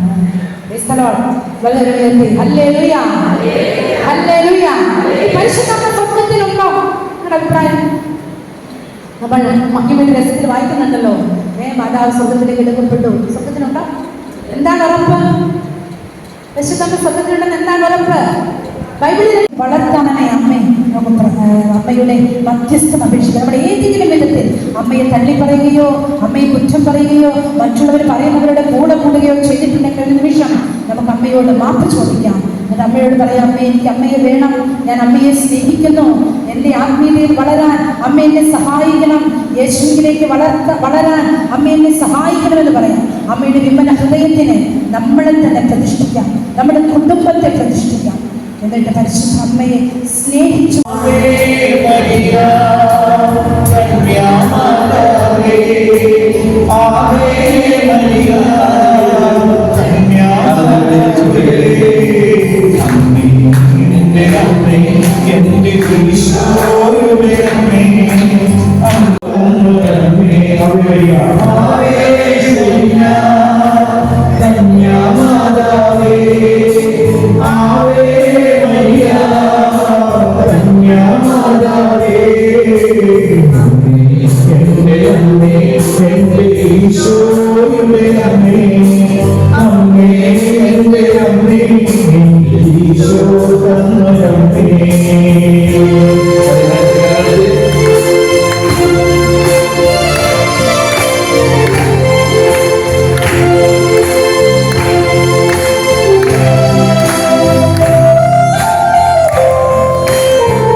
പക്ഷേ നീ എനിക്ക് അതിന് ഒരു കുറച്ച് സമയം തരണം. അപ്പൊ എത്ര നാൾ വേണമെന്ന് ചോദിച്ചാൽ ഏതാണ്ട് ഒരു 75-100 വർഷം ആ ഗ്യാപ്പാണ് ചോദിച്ചതെന്ന് പറയുന്നത്. പിന്നെ രണ്ടാമതൊരു കാര്യം ചോദിച്ചത്, നീ എനിക്ക് കൂടുതൽ ശക്തി തരണം. അപ്പൊ ശക്തി തരണം എന്ന് പറഞ്ഞാൽ അതിന്റെ അർത്ഥം എന്താണെന്ന് വെച്ച് കഴിഞ്ഞാല് ഈ സാത്താൻ വളരെ റെസ്ട്രിക്റ്റഡ് ആണ്. അവനെ എന്ത് ചെയ്യാൻ പാടില്ല എന്ന് കർത്താവ് തീരുമാനിച്ചിട്ടുണ്ട്. അപ്പോ അത് എന്നെ ഒന്ന് കയറുമതി വിടണം, എനിക്ക് കൂടുതൽ ഒരു പ്രവർത്തന സ്വാതന്ത്ര്യം തരണം എന്നുള്ളതായിരിക്കാം ഉദ്ദേശിച്ചത്. അങ്ങനെ കൊടുത്തു. അപ്പൊ കർത്താവ് അത് സമ്മതിച്ചു എന്നാണ് പറയുന്നത്. അപ്പോ അത് ഞാനൊരു ഭംഗിതരണ പറഞ്ഞേ ഉള്ളൂ. അപ്പോ അവൻ വളരെ ആക്റ്റീവാണ്, നമുക്കറിയാം. അപ്പൊ ഇവൻ ഈ താരതമ്യത്തിരിക്കുന്ന രണ്ട് കാര്യങ്ങളിൽ ഏറ്റവും സഭയുടെ വളരെ കാതലായ രണ്ട് കാര്യങ്ങളാണ്. ആദ്യത്തേതാണ് പരിശുദ്ധ കുർബാന, ഹോളി മാസ്, യൂത്തറിസ്റ്റ് സെലിബ്രേഷൻ. നമുക്കറിയാം ഈ പരിശുദ്ധ കുർബാനയെ പറ്റി എന്തുമാത്രം ബുദ്ധിമുട്ടുകൾ നമുക്കുണ്ട്. ഇത് പ്രൊട്ടസ്റ്റന്റ് കാലഘട്ടത്തിൽ മുതൽ തുടങ്ങിയതാണ്. അപ്പോ ഇങ്ങനെ ഈ പരിശുദ്ധ കുർബാനയെ അവഗണിക്കാൻ, നിന്ദിക്കാൻ, അത് ഇകഴ്ത്തി കാട്ടാനും ഒക്കെ ഭയങ്കര ശ്രമങ്ങളാണ്. രണ്ടാമത്തേതാണ് ഈ കുടുംബങ്ങളെ നശിപ്പിക്കുക, ക്രിസ്തീയ കുടുംബങ്ങളെ നശിപ്പിക്കുക. അതിന്റെ സാധാരണ ആരാധകര് നമ്മളൊക്കെ ഈ ഉപവാസം എടുക്കുന്നത് പോലെ അവര് ഉപവസിച്ച് പ്രാർത്ഥിക്കുന്നത് നിങ്ങൾക്ക് എത്ര പേർക്ക് അറിയാം എന്ന് എനിക്കറിയില്ല. അവര് ഉപവസിക്കുകയാണ്. എന്തിനാണ്? ക്രിസ്തീയ കുടുംബങ്ങളെ തകർക്കാൻ വേണ്ടിയിട്ട്. ക്രിസ്തീയ കുടുംബങ്ങൾ തകർന്നാൽ സഭ തകർന്നാൽ കർത്താവിന്റെ പദ്ധതി തകരുമെന്ന് അവൻ അറിയാവുന്നതുകൊണ്ട്. അപ്പോൾ ഈ കുടുംബജീവിതത്തെ പറ്റി ക്രിസ്തുവിന്റെ കാഴ്ചപ്പാടിനെ പറ്റി നമുക്ക് ഇല്ലാത്ത അറിവ് അല്ലെങ്കിൽ നമ്മുടെ അജ്ഞതയെ പറ്റിയാണ് അവിടെ കർത്താവ് നമ്മോട് പറയാൻ നിർദ്ദേശിക്കുന്നത്. ഇതിൽ ഏതാനും അജ്ഞത ഞാൻ നിങ്ങളോടൊന്ന് ഷെയർ ചെയ്യാം. നിങ്ങൾ മുതിർന്നവരാണ് എങ്കിൽ തന്നെ ഇത് നിങ്ങൾക്ക് റെലവൻ്റാണ്. ചെറുപ്പക്കാരെ കുറച്ച് പേരുകളിൽ കാണാം, വിവാഹത്തിലാകാൻ ഉദ്ദേശിക്കുന്നവർ കാണും, അവർക്കും ഇത് ഉപകാരപ്പെടുമെന്നാണ് എന്റെ പൂർണ്ണമായ തോന്നുന്നത്. ഇതിൽ ഏറ്റവും ആദ്യത്തെ അറിവില്ലായ്മ എന്താണെന്ന് വെച്ചാൽ, ഈ അറിവില്ലായ്മ ഞാൻ വശംബദ്ധനായിരുന്നു. അതെങ്ങനെയാണെന്ന് വെച്ചാല്, ഞാൻ വിവാഹത്തിനായത് 42 വർഷം മുമ്പാണ്. അപ്പൊ ഞാൻ വിവാഹത്തിനാകുമ്പോൾ ഞാൻ നല്ല ഉദ്യോഗസ്ഥൻ എന്ന് പറഞ്ഞാൽ കേന്ദ്ര ഗവൺമെന്റിന്റെ രഹസ്യാന്വേഷണ ബ്യൂറോയിൽ സബ് ഇൻസ്പെക്ടറായിട്ട് ജോലി കിട്ടി. അതിൽ 1-2 കൊല്ലത്തിനുള്ളിൽ തന്നെയാണ് വിവാഹം കഴിയുന്നത്. ഏതാനും വർഷത്തിൽ. അപ്പൊ ഞാൻ ഈ കാണുന്ന പോലെ കുട്ടിക്കാരൻ അതാണ് ബാഹു ഇല്ലെങ്കിൽ തന്നെ നല്ല മിടുക്കനായിട്ടിരിക്കുന്ന അവസ്ഥ. അപ്പൊ ഞാൻ വളരെ പ്രതീക്ഷയോടും വലിയ ആഗ്രഹത്തോടു കൂടിയാണ് വിവാഹത്തിലേക്ക് പ്രവേശിക്കുന്നത്. അപ്പൊ എനിക്ക് വിവാഹത്തെ പറ്റി ഒന്നും അറിഞ്ഞുകൂടാ. അന്ന് അൺഫോർച്ചുനേറ്റ്ലി അന്ന് ആ സമയത്ത് ഈ വിവാഹ ധ്യാനമൊന്നും ഇല്ലായിരുന്നു. ഞാൻ അതിൽ 3 ദിവസമാണ് ഇന്നത്തെ പങ്കെടുക്കുന്നില്ല. അന്ന് ആ 3 ദിവസം പോലും എനിക്ക് കിട്ടിയിട്ടില്ല. ഞാൻ യാതൊരു ട്രെയിനിങ് ഇല്ലാതെയാണ് വിവാഹത്തിലേക്ക് കടന്നു നടന്നത്. നിങ്ങൾക്കറിയാം, ഇപ്പൊ കന്യാസ്ത്രീകളാണെങ്കിൽ 3-4 വർഷമൊക്കെ ട്രെയിനിങ് എടുത്തിട്ട് ആണ് അവര് കന്യാസ്ത്രീകളാകുന്നത്. അച്ഛന്മാരാകുന്ന 12 മുതൽ 14 വർഷം വരെയൊക്കെ അവർക്ക് ട്രെയിനിങ്. ഈ വിവാഹത്തിന് മാത്രമാണ് ഇപ്പൊ ഇന്ന് ഈ സഭ കുറച്ച് മനസ്സിലാക്കുന്നത് 3 ദിവസം. അത് വളരെ ഗ്രാജുവലിയാണ് നമ്മുടെ പിള്ളേരെ പോകുന്നത്. കാരണം ഈ വീട്ടാൻ ബുദ്ധിമുട്ട് ആനാചാരം എന്നൊക്കെ പറഞ്ഞ് അതുപോലെ ഒഴിവാക്കാൻ പറ്റുമെങ്കിൽ അത് അങ്ങനെ ശ്രമിക്കുന്ന ഒരു സമയമാണ്. അപ്പൊ ഞാൻ വിവാഹത്തിലേക്ക് പ്രവേശിച്ച് അധികം നാൾ കഴിയുന്നതിന് മുമ്പ് തന്നെ കല്ല് കഴിക്കാൻ തുടങ്ങി. ഞങ്ങളുടെ വിവാഹ ജീവിതത്തിൽ കല്ലുകടി ഉണ്ടാകാൻ തുടങ്ങി. എന്തുകൊണ്ടാണെന്ന് നമുക്കറിയാം, ചെറിയ ചെറിയ കാരണങ്ങളാണ്. അപ്പൊ ഇതിന് വന്ന് ഈ വിവാഹ ജീവിതത്തിൽ വലിയൊരു ബുദ്ധിമുട്ടിലേക്ക് കിടക്കുന്ന സമയത്ത് കർത്താവ് അതിൽ ഇടപെട്ടു. കർത്താവ് ഇടപെട്ടത് എന്റെ റിലേറ്റീവ്സിലാണ്. അപ്പൊ 42 വർഷം മുമ്പ് ഈ കരിസ്മാറ്റിക് ധ്യാനം ഇത്ര പ്രചാരമൊന്നും നേടിയിട്ടില്ല. അപ്പൊ അതിന് പോകുന്നവർക്ക് വട്ടി പിടിച്ചവരാണ്. അത് പോയാലും ശരിയാവില്ല എന്നൊക്കെ മാറാനാണ് എന്റെ മനസ്സിലിരുന്നത്. അപ്പൊ ഇവര് പറഞ്ഞു ഞങ്ങളോട് ഏതാനും റിലേറ്റീവ്സ് ഞങ്ങളോട് ഒന്ന് പറഞ്ഞു നിങ്ങളൊരു ധ്യാനത്തിൽ പോകണം. ഞാനത് നഖശിഖാത്ത എതിർത്തു. കാരണം ഞാൻ വലിയ ഉദ്യോഗസ്ഥനാണ്, അത് വലിയ പോലീസ് ഉദ്യോഗസ്ഥനാണ്. എനിക്ക് ധ്യാനത്തിനൊന്നും ആവശ്യമില്ല. അത് ഈ വട്ടി പിടിക്കുന്നുള്ളൊരു ബോധം മനസ്സിലുണ്ടായതുകൊണ്ട് ഞാനത് പെട്ടെന്ന് നോക്കി പറഞ്ഞു. വൈഫ് എന്നെ അത് സംബന്ധിച്ച് വൈഫ് ധ്യാനത്തിന് പോയി. പിന്നീട് എങ്ങനെയും നിർബന്ധം മൂലം എനിക്ക് ഈ ധ്യാനത്തിലേക്ക് പോകേണ്ടത്. അപ്പൊ ഈ ധ്യാനത്തിലേക്ക് പോകുന്നത് ഈ എന്റെ ആദ്യത്തെ അറിവില്ലായ്മ കൂടിയാണ് പോകുന്നത്. ഈ അറിവില്ലായ്മ എന്താണെന്ന് ചോദിച്ചു കഴിഞ്ഞാൽ, എന്റെ കൂടെ കൂടിയിരിക്കുന്ന ഈ കക്ഷിയുണ്ടല്ലോ, ഈ കക്ഷി ഒരു ഉദ്യോഗസ്ഥയാണ്, ബാങ്ക് ഉദ്യോഗസ്ഥയാണ്, അഭ്യസ്തവിദ്യയാണ്, എല്ലാം തികഞ്ഞോളാണ്. അപ്പൊ എങ്കിൽ തന്നെ ഈ കക്ഷി എനിക്ക് എന്റെ പങ്കാളി എനിക്ക് ചേർന്ന ആളല്ല, എന്റെ പങ്കാളി എനിക്ക് ചേർന്നതല്ല എന്നുള്ള ഒരു ചിന്തയോടുകൂടിയാണ് ഞാൻ ധ്യാനത്തിന് പോകുന്നത്. അപ്പൊ ഞാൻ നിങ്ങളോട് ഒരു ചോദ്യം ചോദിച്ചിട്ട് എന്റെ ഈ ചിന്ത ശരിയാണോ, കറക്റ്റാണോ, കറക്റ്റാണോ? ആണോ? എന്തുകൊണ്ടല്ല അത് തിരുവചനത്തിന്റെ വെളിച്ചത്തിൽ തന്നെയുണ്ട്. തിരുവചനം പറയുകയാണ്, ഈ മനുഷ്യൻ ഏകനായിരിക്കുന്നത് നന്നല്ല, അവന് ചേർന്ന ഇടയെ ഞാൻ നൽകുന്നു, കർത്താവ് നൽകുന്നു പറയാം. അപ്പൊ ഈ കർത്താവ് ഈ പറയുന്ന സമയം എപ്പോഴാന്ന് വെച്ചാല് ആദത്തെ സൃഷ്ടിച്ചു കഴിഞ്ഞിട്ട് അപ്പൊ മൃഗങ്ങളെല്ലാം ഉണ്ട് കേട്ടോ, മൃഗങ്ങളെ പക്ഷിമൃഗാദികളെല്ലാം ഉണ്ട്. ഈ പക്ഷിമൃഗാദികളെല്ലാം യാദത്തിന്റെ മുമ്പിൽ കൊണ്ടുപോകുന്നു. എന്തിനാണെന്നറിയാമോ? പേരിടാനായിട്ട്. അപ്പൊ എല്ലാ പേരിടലൊക്കെ കഴിഞ്ഞിരിക്കുമ്പോൾ ഈ ആദത്തിന് ഒരു ചെറിയ വിഷമമുണ്ട്, ഒരു വിഷമം. കർത്താവ് നോക്കുമ്പോൾ ഈ ഇദ്ദേഹം വിഷമനായിരിക്കുന്നു. അപ്പൊ താൻ സൃഷ്ടിച്ച ഈ മകൻ, തന്റെ മകൻ വിഷമനായിരിക്കുന്നത് സൃഷ്ടാവ് ഇഷ്ടമല്ല. അപ്പൊ സൃഷ്ടാവ് എന്തുകൊണ്ടാണ് ഈ വിഷമം വന്നതറിയാമോ? എന്തുകൊണ്ടാണെന്ന് അതിൽ പറയുന്നുണ്ട്.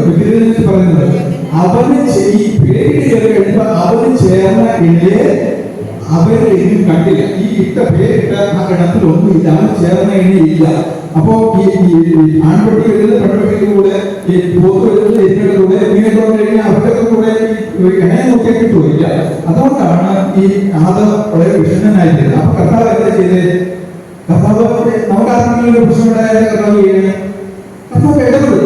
നമ്മൾ പറയാറില്ലേ, ആരെങ്കിലും വിഷമിച്ചിരിക്കുമ്പോൾ നമ്മൾ വിഷമിക്കണ്ട, കർത്താവ് ഇടപെടും, ദൈവം ഇടപെടുമെന്ന് നമ്മൾ ആശ്വസിക്കുക എന്ന് പറഞ്ഞാൽ കർത്താവ് അവിടെ ഇടപെട്ടു. കർത്താവ് ഇടപെട്ടിട്ടാണ് പറഞ്ഞത് മനുഷ്യൻ ഏകനായിരിക്കുന്നത് നന്നല്ല, അവർക്ക്. അപ്പൊ പങ്കാളി തരുന്നത് ആരാണ്? ഇത് നിങ്ങളുടെ ഈ സമയം ഉണ്ട്, കുറച്ച് സമയമുണ്ട്. അപ്പൊ അതുകൊണ്ട് ഞാൻ വേറെ 2 വചനം കൂടി ഞാൻ പറയാം. ഈ കർത്താവാണ് നമുക്ക് ചേർന്ന പങ്കാളിയെ തരുന്നത്, ഇണയെ തരുന്നതെന്ന് നിങ്ങൾക്ക് ഓർത്തു വരാൻ വേണ്ടി പറയാം. പിതാവായ അബ്രാഹത്തിന്റെ പുത്രൻ ഇസ്ഹാക്കിന് വിവാഹ പ്രായമായപ്പോൾ പിതാവ് പ്രത്യേക ദൈവത്താൽ തിരഞ്ഞെടുക്കപ്പെട്ട വ്യക്തിയല്ലേ, ജ്ഞാനം കൊണ്ട് നിറഞ്ഞുകൊണ്ടിരിക്കുകയാണ്. ദൈവം വിളിച്ചു കഴിഞ്ഞാൽ ജ്ഞാനം കൊടുക്കും. അപ്പൊ ഈ ജ്ഞാനത്താൽ നിറഞ്ഞിട്ട് ഈ ഇബ്രാഹിം പറയുകയാണ്, ഈ എന്റെ ചുറ്റുമുള്ള വിജാതീയത്തിൽ നിന്ന്, കാരണം വിജാതീയ ദേശത്താണ് ഇബ്രാഹിം താമസിക്കുന്നത്. കാരണം ഞാൻ കാണിച്ച ദേശത്തേക്ക് നീ പോവുക, നിന്റെ ഊരും പേര് നിന്റെ നാടിന്റെ ആൾക്കാരും താമസക്കാരെ എല്ലാം വിട്ട് നീ പോവുക എന്ന് പറയുന്ന വളരെ ദൂരദേശത്തേക്ക് പോയി വിജാതിയുടെ ഇടയിലാണ് ഇബ്രാഹിം പാർക്കുന്നത്.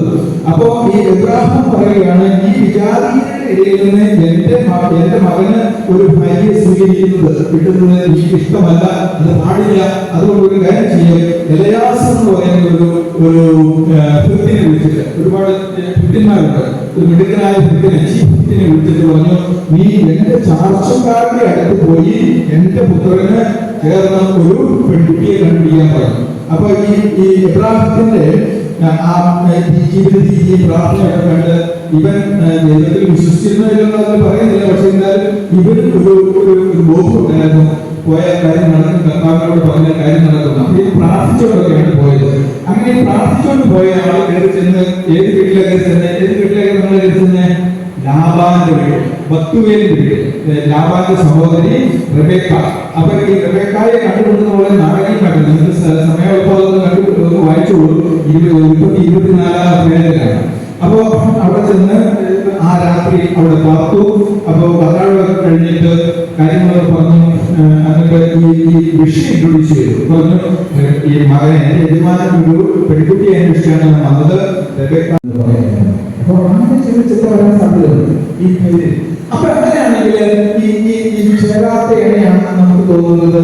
ഇത് ദൈവം ചെറുതാണല്ലോ അല്ലേ? നമ്മൾ അങ്ങനെ അനധികൃതമായിട്ടൊന്നും നമുക്ക് അറിയുന്നതല്ലോ. അപ്പൊ എന്തുകൊണ്ടാണ് ഈ ചേരാത്ത എങ്ങനെയാണ് എന്ന് നമുക്ക് തോന്നാൻ കാരണവും എന്തുകൊണ്ടാണ് ദൈവം ചേർത്തത്? ആ ചേർത്തതിന്റെ ഉത്തരം ഇതാണ്. സമയത്തോളം ഞാൻ പെട്ടെന്ന് പോവുകയാണ്. അത് ചേരുമ്പടിയാണ് ചേർക്കുന്നത്. ആരാണ് ചേർക്കുന്നത്? ദൈവമാണ് ചേർക്കുന്നത്. ചേരുമ്പടി ചേർത്തിരിക്കുകയാണ്. നമുക്ക് പണ്ട് സ്കൂളിലേക്ക് ചേരുമ്പടി ചേർക്കാന്ന് പറയും.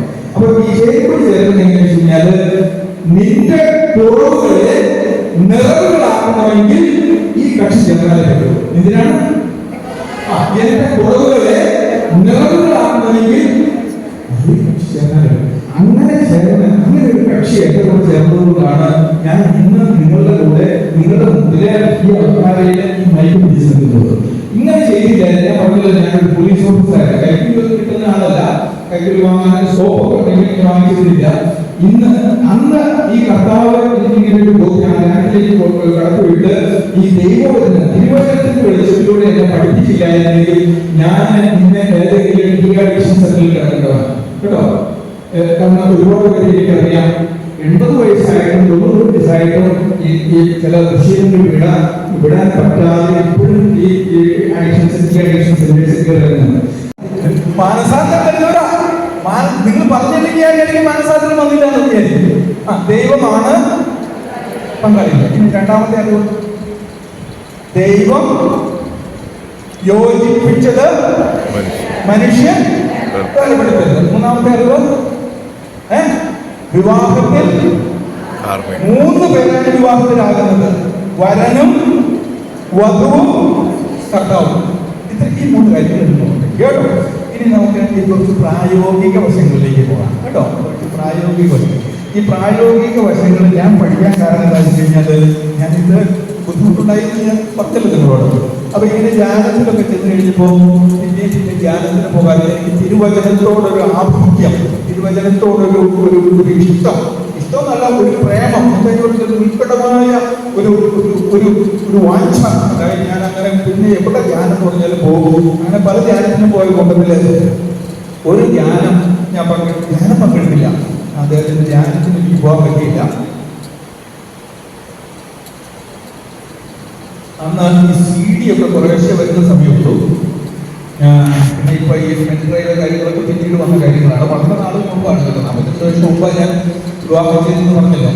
അപ്പൊ അന്ന് ഈ ടേപ്പ് കറക്കുന്ന ടേപ്പ് പിന്നെ ടേപ്പ് പാട്ട് കേട്ടില്ല എന്ന് പറഞ്ഞാൽ 30 ടേപ്പൊക്കെ ഉണ്ടായിരുന്നു ഞാൻ ഓർക്കുന്നത്. അത് ഈ പണ്ടങ്ങാനത്ത് ഒരു സുരേഷ് കപ്പിച്ച് എന്ന് പറഞ്ഞൊരു അച്ഛനുണ്ട്. ഭയങ്കര ഭയങ്കര സരസനും ഭയങ്കര സീരിയസുമാണ്, തമാശയൊക്കെ വെച്ചിട്ട് പറയുന്നതാണ്. അദ്ദേഹം ഈ കുടുംബജീവിതത്തിൽ മാത്രം ഒരു 30 ടേപ്പുകൾ ഇറങ്ങിയിട്ടുണ്ടായിരുന്നു. ഞാനത് ഈ ചിലരെ കേട്ടിട്ട് ഒരു വൈദികൻ ഈ കുർബാനയ്ക്ക് എൻ്റെ റിലേറ്റീവാണ്. ഞാൻ എന്താ ബ്രദറിന് ഉൾപ്പെടെയും പട്ടത്തിന് സമ്മാനമായിട്ട് എന്നോട് ചോദിച്ച് ഈ ടേപ്പ് മേടിച്ചു, ഞാനത് മേടിച്ചു കൊടുത്തൊക്കെ ഓർക്കുന്നുണ്ട്. അപ്പം അതൊക്കെ കേട്ട് ഇങ്ങനെ ഒരുപാട് ബോധ്യങ്ങൾ എനിക്ക് വന്നിട്ടുണ്ട്. അതിലൊക്കെ ചിലതൊക്കെ ഞാനിവിടെ പ്രയോഗിക്കുകയുള്ളൂ, ചിലതൊക്കെ എനിക്ക് വളരെ ഉപയോഗം വന്ന കാര്യങ്ങളാണ്. അതുകൊണ്ടാണ്. അപ്പോൾ എൻ്റെ സ്വന്തമല്ല ഇതൊക്കെ, ഞാൻ അവിടെ നിന്നൊക്കെ ആർജിച്ചെടുത്ത എൻ്റെ സ്വന്തമായിട്ടൊന്നുമില്ല എനിക്ക്. അപ്പോൾ ഇതിൻ്റെ അകത്ത് നോക്കിക്കേ, ഈ പ്രാക്ടിക്കലിലേക്ക് വരുമ്പോൾ അടുത്ത എന്താണ് എഴുതിയെന്ന് നോക്കി. ഞാനൊന്ന് കമത്തി വയ്ക്കാൻ പറഞ്ഞില്ലായിരുന്നു. ആ കമത്തി വെച്ചതൊന്നും കാരണം ഞാൻ ഈ പറയുന്നത് പുഴുവടിക്കുന്നതല്ല എന്ന് നിങ്ങൾക്കൊരു ബോധ്യം വരാൻ വേണ്ടിയിട്ടാണ്. ഇതിൻ്റെ അകത്തുള്ളൊരു സംഭവമാണ്. ഇതിൻ്റെ അകത്ത് എഴുതിയിരിക്കുന്നത് എൻ്റെ സബ് ഹെഡിങ് ഭാര്യമാർ ശ്രദ്ധിക്കേണ്ടവ എന്നാണ്. എന്താണ്? ഭാര്യമാർ ശ്രദ്ധിക്കേണ്ടവ. അപ്പൊ ഇത് ഈ കുടുംബജീവിതത്തെ പറ്റി പറഞ്ഞപ്പോൾ ഭർത്താക്കന്മാർ ശ്രദ്ധിക്കേണ്ടവയല്ല എന്ന് ഞങ്ങളോട് പറയേണ്ടത് ആദ്യം എന്നൊക്കെ ചിലർക്കെങ്കിൽ തോന്നിയേക്കാം. അതെനിക്ക് അറിഞ്ഞൂടെ, എന്താ അതിന്റെ കാരണമെന്നൊന്നും അറിയില്ല. ഭാര്യമാരായിരിക്കും. വേറെ ഒരു എക്സാമ്പിൾ എൻ്റെ മനസ്സിലേക്ക് വരുന്നത് ഈ തേനീച്ചക്കൂട്ടിന്റെ എക്സാമ്പിളാണ്. തേനീച്ചക്കൂട്ടിൽ തേനീച്ച, ഈ തേനീച്ചക്കൂട്ടിൽ ഒരുപാട് തേനീച്ചകളൊക്കെ ഉണ്ട്. ഞാൻ പഠിച്ചു വെച്ചോ, അത് ഇനി പറയുമ്പോഴെടുത്താൽ മതി. അപ്പൊ തേനീച്ചക്കൂട്ടിൽ മോസ്റ്റ് ഇമ്പോർട്ടൻ്റ് ആളാരാണ്? റാണിക്ക് സ്ഥാനമാണ് കേട്ടോ. എന്ന് പറഞ്ഞാൽ കുടുംബത്തിൽ കുടുംബറാണി എന്നൊക്കെ പറയാറുണ്ട് കേട്ടോ. ആരെങ്കിലും കുഴപ്പമില്ല. ഓക്കെ. അപ്പോൾ അതുകൊണ്ടാണ് ഈ ഭാര്യമാരെ ശ്രദ്ധിക്കേണ്ടവർ. പക്ഷെ ഇവർ പൊങ്ങിയാലും ഈ ഭാര്യമാർ ശ്രദ്ധിക്കേണ്ട കാര്യത്തിൽ തിരുവചനത്തിൽ പറയുന്നത് ഭാര്യമാർക്ക്, എൻ്റെ പെണ്ണന്മാർക്ക് വലിയ വിഷമമുള്ള കാര്യമാണ്, ഏറ്റവും ബുദ്ധിമുട്ടുള്ള കാര്യമാണ് എനിക്ക് തോന്നുന്നത് കേട്ടോ. ഈ ബുദ്ധിമുട്ടുള്ളത് ആയതുകൊണ്ടായിരിക്കാം ഒരുപാട് ചേട്ടന്മാരെയും ഈ നാടോടുകോളൂ എന്ന് പറഞ്ഞാൽ ഇതിന് ഓടണം, അങ്ങോട്ട് കുടുംബ കോടതിയിലേക്ക് ഓടുന്നത് ഇതുകൊണ്ടായിരിക്കാം. എന്തുകൊണ്ട്? ഇത് പക്ഷേ ഇത് പറ്റുന്നില്ല. നമ്മുടെ ചേച്ചിമാർക്കും പെങ്ങന്മാർക്കും ഇത് പറ്റണില്ല. ആ പറ്റുന്നില്ലാത്ത കാര്യം എന്താണെന്ന് നിങ്ങളൊന്ന് വായിച്ചു നോക്കിയാൽ എഴുതിയിരിക്കുന്നത് എന്താണെന്ന് വായിച്ചു നോക്കിയാൽ എനിക്ക് ഒരു അറിവായിരുന്നു കേട്ടോ. ഇതിലെ പറയാണ്, ഭാര്യമാരെ നിങ്ങൾ ഭർത്താക്കന്മാർക്ക് വിധേയരായിരിക്കും കേട്ടോ. ഇത് ആദ്യത്തെ മാർപ്പാപ്പ എഴുതിയ കാര്യമാണ്. ആദ്യ നൂറ്റാണ്ടിൽ എന്ന് പറഞ്ഞാൽ സഭ തുടങ്ങിയപ്പോൾ തന്നെ എഴുതി വെച്ചിരിക്കുന്നതാണ്. അത് 1 പത്രോസ് 3-ാം അധ്യായത്തിലാണ് കേട്ടോ. 1 പത്രോസ് 3, ഭാര്യമാരെ നിങ്ങൾ ഭർത്താക്കന്മാർക്ക് വിധേയരായിരിക്കും. അത് കഴിഞ്ഞിട്ട് ഈ വിഷയം തന്നെ ഇതേ കാര്യം തന്നെ പൗലോസ്ലീഹ എഴുതുന്നു. പൗലോസ്ലീഹ പരിശുദ്ധ പോലെ അഗ്രഗണ്യനായിരുന്നല്ലോ. പരിശുദ്ധാത്മാവിനാൽ പ്രേരിതനായി കൊളോസ്യോസുകാർക്ക് എഴുതിയ ലേഖനത്തില് വീണ്ടും അതേ വചനം തന്നെ എഴുതിയാണ്, ഭാര്യമാരെ നിങ്ങൾ കർത്താവിന് യോഗ്യമാം വിധം ഭർത്താക്കന്മാർക്ക് വിധേയരായിരിക്കും. ഒരു വാക്കോട് കൂട്ടിച്ചേർത്തു കൊളോസ്യോസ് 3:19. എന്നിട്ട് പൗലോസ്ലീഹ വീണ്ടും എഫെസോസുകാർക്ക് എഴുതിയ ലേഖനത്തിൽ പറയുകയാണ് 5:22, ഭാര്യമാരെ നിങ്ങൾ കർത്താവിന് എന്നതുപോലെ ഭർത്താക്കന്മാർക്കില്ല. അപ്പൊ ഈ ഒരു കാര്യം പറഞ്ഞ ഈ ലേലം പഠിക്കുന്ന പോലെ ലേലം പഠിയിൽ 1 ഒരു തരം 2 തരം 3 തരം അങ്ങനെയല്ലേ പ്രശ്നം. അപ്പൊ ലേലം പഠിക്കുന്ന പോലെ 3 വചനം പറഞ്ഞ് നമ്മളെ ഇങ്ങനെ ബോധ്യത്തിലേക്ക് കൊണ്ടുവരികയാണ്. അപ്പൊ ഈ വിധേയപ്പെടുക എന്ന് പറഞ്ഞാൽ വിഷമമാണെന്ന് ഞാൻ പറഞ്ഞു. അപ്പൊ ഇങ്ങനെ വിഷമകരമായ ഒരു കാര്യം ഈ ഭാര്യമാരോട് ചെയ്യാൻ എന്തുകൊണ്ടാണ് ഈ പരിശുദ്ധാത്മാവ് പറയുന്നത് എന്ന് അതിന്റെ ഒരു ഉത്തരം ഈ പൗലോസ്ലീഹായിലൂടെ പരിശുദ്ധാത്മാവ് പറയുന്നുണ്ട്. എഫെസോസ് 5:23 പറയുകയാണ്, എന്തുകൊണ്ടെന്നാണ് കാരണം പറയാം. കാരണം ഈ തിരുവചനം ഭയങ്കര ലോജിക്കലും ഭയങ്കര വിശ്വസനീയമാണ്. അപ്പൊ എന്തുകൊണ്ടാണ് കാരണം പറയുന്നത്? എന്താണ്? എന്തെന്നാൽ ക്രിസ്തു തന്റെ ശരീരമായ സഭയുടെ ശിരസായിരിക്കുന്നത് പോലെ, എന്തായിരിക്കുന്നത് പോലെ? ശിരസ് എന്ന് പറഞ്ഞാൽ മലയാളത്തിൽ തലയായിരിക്കുന്നത് പോലെ ഭർത്താവ് ഭാര്യയുടെ ശിരസാണ്. ഇടയാൻ വരട്ടെ. അപ്പൊ എന്താണ് ഭാര്യ? എന്താണ്? ഭർത്താവ് ഭാര്യയുടെ. ഇനിയിപ്പോ ഈ തലയെന്ന് പറയുമ്പോൾ അതിന്റെ ഉപയോഗവും കാരണങ്ങളും അതിന്റെ പ്രയോജനമൊക്കെ നമുക്കറിയാലോ. നമ്മുടെ ശരീരം മുഴുവൻ നിയന്ത്രിക്കുന്ന പുരോഹിതനാണ്. എന്താണ്? പുരോഹിതന്റെ പണി എന്താ മക്കള്? മധ്യസ്ഥം വയ്ക്കുക. ആര്? മധ്യസ്ഥം വയ്ക്കുക. ദൈവവുമായിട്ട് നമ്മളിങ്ങനെ ഉയർത്തണം. നമ്മൾ എപ്പോഴും ഇങ്ങനെ കർത്താവിലേക്ക് ഉയർത്തണം. കുടുംബത്തിലെ പുരോഹിതൻ, പിന്നെ കുടുംബത്തിലെ പ്രവാചകൻ. ആരാ? പ്രവാചകൻ എന്ന് പറഞ്ഞാൽ നാളെ എന്തുണ്ടാവും, മറ്റൊന്നുണ്ടാവും, ജ്യോതിഷം പറയുന്നതല്ല, ഭാവി പറയുന്നതല്ല. സ്പീക്കിംഗ് ഫോർ എന്ന് പറഞ്ഞാൽ ദൈവത്തിന്റെ ശബ്ദം. ദൈവം എന്ന് പറയുന്നത് പറയണം. ദൈവം സ്പീക്കിംഗ് ഫോർ ഗോഡ്, ദൈവത്തെ പറയണം, ദൈവത്തെ പറഞ്ഞു കൊടുക്കുക. അപ്പം പ്രവാചകനാണ്, പുരോഹിതനാണ്, പ്രവാചകനാണെന്നതിന്റെ ഒരു കാര്യം കൂടെ ഉണ്ട്. ആ കുടുംബത്തിലെ രാജാവാണ്. ആരാണ്? രാജാവാണ്. അപ്പൊ ഈ 3 ഡ്യൂട്ടിയുണ്ട് കേട്ടോ. അപ്പൊ ഇതുകൊണ്ടുകൂടെയൊക്കെയാണ് കർത്താവ് ഇങ്ങനെ ഒരുക്കിയിരിക്കുന്ന ശ്രേണി. അപ്പൊ ഈ ശ്രേണിയെ നമ്മൾ മാനിക്കണം, സഹോദരിമാര് മാനിക്കണം, ഭാര്യമാര് മാനിക്കണമെന്ന് പറഞ്ഞു കൊടുക്കാൻ പറ്റും. അടുത്ത ഹെഡിങ് എന്താണ്? ഭർത്താക്കന്മാർ ശ്രദ്ധിക്കേണ്ടത്. ഭർത്താക്കന്മാർ ശ്രദ്ധിക്കേണ്ടതാണ്. അപ്പോ ഈ ഭർത്താക്കന്മാർ ശ്രദ്ധിക്കേണ്ടവയില്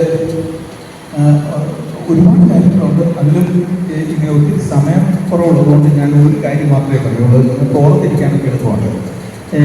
ഈ പെങ്ങന്മാര് ഭാര്യമാര് വായിച്ചില്ലെങ്കിൽ സാരമില്ല. ഈ ഭർത്താക്കന്മാരായിട്ട് വന്നിട്ടുള്ളവർ അവരൊന്ന് വായിക്കാമോ?